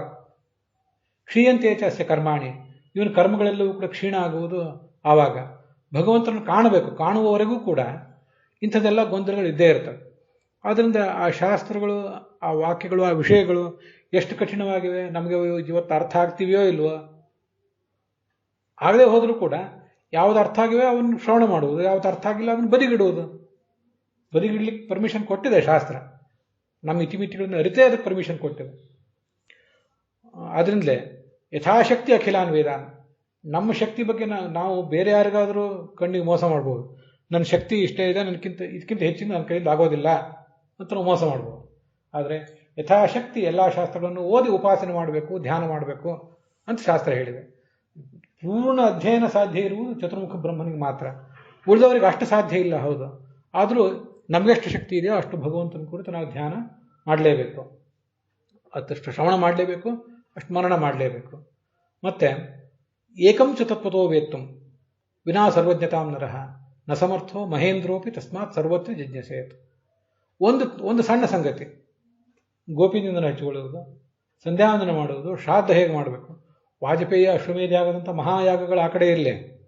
ಬೇಸಿಕ್ ಸಂಗತಿಗಳು, ಉಪನಯನದ ಆರಂಭದಿಂದ ಮಾಡಬೇಕಾದ ಸಂಗತಿಗಳು, ಸ್ತ್ರೀ ಏನು ಮಾಡಬೇಕು, ಪುರುಷ ಏನು ಮಾಡಬೇಕು, ಯಾವ ಮಡಿ ಮೇಲ್ಗೆ ಹೇಗೆ, ಪರಕರ್ಮಗಳಲ್ಲಿ ಯಾವ ನಿರ್ಣಯ, ಅಪರಕರ್ಮಗಳಲ್ಲಿ ಯಾವ ನಿರ್ಣಯ, ಈ ಯಾವ ನಿರ್ಣಯಕ್ಕೂ ಕೂಡ ನಾವು ಸರಿಯಾಗಿ ನಿರ್ಧಾರಕ್ಕೆ ಬರಬೇಕು ಅಂತಿದ್ರೆ ಸರ್ವಜ್ಞರಾಗದೇ ಹೊರತು ಇದು ಸಾಧ್ಯ ಇಲ್ಲ. ನಾವ್ಯಾಕೆ ಸರ್ವಜ್ಞರಾಗೋದು ಅಂದರೆ ನಮ್ಮ ಮಟ್ಟಿನ ಸರ್ವಜ್ಞತ್ವ ಆದರೂ ಬೇಕು. ಅದರಿಂದ ಏನು ಮಾಡಬೇಕು ಅಂದರೆ ಸರ್ವತ್ರ ಜಿಜ್ಞಾಸೇತ್. ವಿಚಾರ, ಚರ್ಚೆ, ಮನನ ಇದು ಯಾವತ್ತೂ ನಿಲ್ಲಿಸುವಂತಿಲ್ಲ. ಇದನ್ನು ಸರ್ವತ್ರ, ನೀವು ಯಾವುದೇ ದೇಶದಲ್ಲಿರಿ, ಯಾವುದೇ ಕಾಲದಲ್ಲಿರಿ, ಮತ್ತು ಸರ್ವತ್ರ ಎಷ್ಟೇ ಜನ ವಿದ್ವಾಂಸರು ನೀವು ಸಿಗಲಿ, ಅವರೆಲ್ಲರ ಹತ್ರನೂ ಹೋಗಿ ಅವ್ರ ಮೂಲಕ ಎಲ್ಲ ಜಿಜ್ಞಾಸೆಗಳನ್ನು ತದ್ವಿಧಿ ಪ್ರಣಿಪಾತೇನ ಪರಿಪ್ರಶ್ನೇನ ಸೇವಯ ಅಂತ ಹೇಳಿದಂತೆ ಅವ್ರ ಹತ್ರ ಹೋಗಿ ಅವ್ರಿಗೆ ನಮಸ್ಕಾರ ಮಾಡಿ ಇಂಥದ್ದು ಜಿಜ್ಞಾಸೆ ಇದೆ ಅಂತ ಹೇಳಿ ಪರಿಪ್ರಶ್ನೇನ ನಾನಾ ಥರದ ಪ್ರಶ್ನೆಗಳನ್ನು ಪರಿಪರಿಯಾಗಿ ಅವ್ರನ್ನ ಪೀಡಿಸಿ ಆದರೂ ತೊಂದರೆ ಇಲ್ಲ, ಅವ್ರ ಮೂಲಕ ಅದನ್ನು ತಿಳಿಯೋ ಪ್ರಯತ್ನ ಪಡಬೇಕು. ಹಾಗೆ ತಿಳಿದಾಗಲೇ ನಮಗೆ ಆ ವಿಷಯಗಳನ್ನು ಪೂರ್ಣವಾಗಿ ಅರ್ಥ ಮಾಡ್ಕೊಳ್ಳಿಕ್ಕೆ ಸಾಧ್ಯ. ಅದರಿಂದ ಈಗ ಬಂದಿರೋ ಸಂಶಯಗಳೆಲ್ಲ ಈಗಲೇ ಪರಿಹಾರ ಕಾಣಬೇಕು ಅಂತಿಲ್ಲ. ನಾವು ಯಾವುದಕ್ಕೂ ಕೂಡ ಅವಸರದಿಂದ ಆ ಒಂದು ಕೆಲವು ತೀರ್ಮಾನಗಳಿಗೆ ಬರಬೇಕಾಗಿಲ್ಲ. ಈಗ ತೀರ್ಮಾನ ತಗೊಳ್ಳದೆ ಹೋದರೆ ಮುಂದೆ ಏನು ಗತಿ ಆಗ್ತದೋ ಅಂತ ಮಾಡಬೇಕಾಗಿಲ್ಲ. ಈಗ ತೀರ್ಮಾನ ತಗೊಳ್ಬೇಕಾದ ಸಂಗತಿ ಒಂದೇ ಒಂದು ಇದೆ, ಅದು ಭಗವಂತ ನಮಗೆ ನಿಯಾಮಕ ಅನ್ನೋ ಸಂಗತಿ. ಅದೊಂದರ ಬಗ್ಗೆ ನಾವು ತೀರ್ಮಾನ ತಗೊಂಡ್ರೆ ಸಾಕು ಅಂತ ಈ ಹಿಂದಿನ ಕೆಲವು ವಿಷಯಗಳೇನು ಬಂದಿವೆ ಅವುಗಳ ಕುರಿತು ಸುದೀರ್ಘವಾದ ಆಳವಾದ ಪ್ರವಚನ ಶ್ರವಣ ನಾವು ಮಾಡಿದ್ದೀವಿ. ಅದರ ಕುರಿತಾಗಿ ಹೀಗೆ ಹೇಳಬೇಕು ಅಂತ ಬಯಸಿದೆ. ಅಲ್ಲಿಗೆ ಈ ಭಾಗ ಸಮಾಪ್ತ ಆಗಿದೆ. ಇಲ್ಲಿವರೆಗೆ ನಾವು ಮಾಡಿದ ಎಲ್ಲ ದ್ರವ್ಯ ಯಜ್ಞಗಳು ಮತ್ತು ಜ್ಞಾನ ಯಜ್ಞಗಳು ಈ ಒಂದು ವರ್ಷ ಇದನ್ನು ನಾವೇನು ಮಾಡಿದ್ದೀವಿ, ಇದೆಲ್ಲದರಿಂದ ನಮ್ಮ ತಾಯಿಯವರ ಅಂತರ್ಯಾಮಿಯಾದ ಹಾಗೆ ಗುರುಗಳ ಅಂತರ್ಯಾಮಿಯಾದಂಥ ಭಾರತೀಯರ ಮುಖ್ಯ ಪ್ರಾಣಾಂತರ್ಗತನಾದಂಥ ಲಕ್ಷ್ಮೀ ಜನಾರ್ದನ, ಶ್ರಾದ್ದದ ದೇವತೆ ವರಾಹ ಕೂಡ, ಕುಲಸ್ವಾಮಿ ವರಾಹ ರೂಪಿ ಭಗವಂತ ಶ್ರಾದ್ದದ ದೇವತೆ ಅಂತ ಹೀಗೆ ಮಹಾಭಾರತದಲ್ಲೆಲ್ಲ ಬಂದಿದೆ. ಅವನು ಸ್ವಯಂ ತಂಷ್ಟ್ರಾ ವಿಲಗ್ನಾನ್ ತ್ರೀನ್ ಪಿಂಡಾನ್, ಭೂಮಿಯನ್ನು ಎತ್ತಿದ್ನಲ್ಲ ಸಾಗರದ ಆಳಕ್ಕೆ ಇಳಿದು, ಅಲ್ಲಿ ಕೋರೆ ದಾಡಿ ಕೆಸರು ಮೆತ್ತಿತ್ತು, ಅದರಿಂದ 3 ಪಿಂಡ ಮಾಡಿ ತನ್ನನ್ನು ತಾನೇ ಆರಾಧನೆ ಮಾಡಿಕೊಂಡ ಅಂತ ಬಂದಿದೆ. ಹಾಗೆ ಶ್ರಾದ್ದದ ದೇವತೆ ವರಾಹ, ಶ್ರಾದ್ದ ಸ್ವಾಮಿ ಜನಾರ್ದನ, ಅದಂತೂ ಗೊತ್ತಿದ್ದೇ ಇದೆ. ಇವರೆಲ್ಲರೂ ಕೂಡ ಶ್ರಾದ್ದಕ್ಕೆ ಮುಖ್ಯವಾಗಿ ಬೇಕಾಗುವಂಥದ್ದೊಂದು ಭೂಮಿ, ಭೂದೇವಿಯ ಸ್ತೋತ್ರ ಮಾಡಬೇಕು ಶ್ರಾದ್ದದ ಕಾಲದಲ್ಲಿ ಅಂತ ಮಹಾಭಾರತದಲ್ಲಿದೆ. ಭೂಮಿ ಮತ್ತು ಗೋವುಗಳು, ಅದರ ಗೋಮಯ ಇತ್ಯಾದಿಗಳು ಬೇಕು, ಭೂಮಿ ಗೋವುಗಳು ಬೇಕು, ಮತ್ತು ಉಳಿದೆಲ್ಲ ವಿಶ್ವೇ ದೇವತೆಗಳು ಮೊದಲಾದಂಥ ದೇವತೆಗಳು ಬೇಕು, ಪಿತೃದೇವತೆಗಳು ಬೇಕು. ಹೀಗೆ ಅನೇಕ ದೇವತೆಗಳು, ಅನೇಕ ಜ್ಞಾನಿಗಳು, ಪುರೋಹಿತರು ಅವರೆಲ್ಲದ ಒಂದು ಸಹಕಾರದಿಂದ ಇಡೀ ವರ್ಷದುದ್ದಕ್ಕೂ ದ್ರವ್ಯ ಯಜ್ಞ ಇತ್ಯಾದಿಗಳು ನಡೆದಿರ್ತವೆ. ನಮ್ಮ ತಾಯಿಯವರ ತಂದೆಯವರ ಅಂತರ್ಯಾಮಿಯಾದ ಭಗವಂತ, ಹಾಗೆ ಈ ಎಲ್ಲ ದೇವತೆಗಳು, ಗುರುಗಳು, ಅವರ ಅಂತರ್ಯಾಮಿಯಾದ ಭಗವಂತ, ಕುಲಸ್ವಾಮಿಯಾದಂಥ ನರಸಿಂಹರೂಪನಾದಂಥ ಭಗವಂತ, ಭಾರತೀಯರ ಮುಖ್ಯ ಪ್ರಾಣಾಂತರ್ಗತನಾದಂಥ ಆ ಭಗವಂತ, ಅವನಿಗೆ ಈ ಭಾಗ ಅರ್ಪಿತವಾಗಿದೆ. ನಮ್ಮ ತಾಯಿಯವರಿಗೆ ಈ ನಾವು ಮಾಡಿದಂಥ ಈ ಯಥಾಶಕ್ತಿ ಯಥಾಮತಿ ಇನ್ನು ದ್ರವ್ಯ ಯಜ್ಞ ಮತ್ತು ಜ್ಞಾನ ಯಜ್ಞ ಮಾಡಿದ್ದೇವೆ, ಅದರ ಮೂಲಕ ಅವರಿಗೆ ಸದ್ಗತಿಯನ್ನು ಭಗವಂತ ಕರುಣಿಸಬೇಕು ಅಂತ ನಾವೆಲ್ಲ ಭಗವಂತನನ್ನು ಪ್ರಾರ್ಥಿಸ್ತಾ ಇದ್ದೇವೆ. ಅಲ್ಲಿಗೆ ಈ ಭಾಗ ಸಮಾಪ್ತವಾಗಿದೆ. ಹುಸಿಯ ನಾಡಿ ಹೊಟ್ಟೆ ಹೊರೆವ ವಿಷಯದಲ್ಲಿ ರಸಿಕನೆಂದು ಹುಸಿಗೆ ಹಾಕಿದಿರೋ ಇನ್ನು ಋಷಿಕೇಶನೇ, ಈಶನಿನ್ನ ಚರಣ ಭಜನೆ ಆಸೆಯಿಂದ ಮಾಡುವೆ, ದೋಷ ರಾಶಿ ನಾಶ ಮಾಡು ಶ್ರೀಶಕೇಶವ. ಶ್ರೀಕೃಷ್ಣಾರ್ಪಣ ಮಸ್ತು.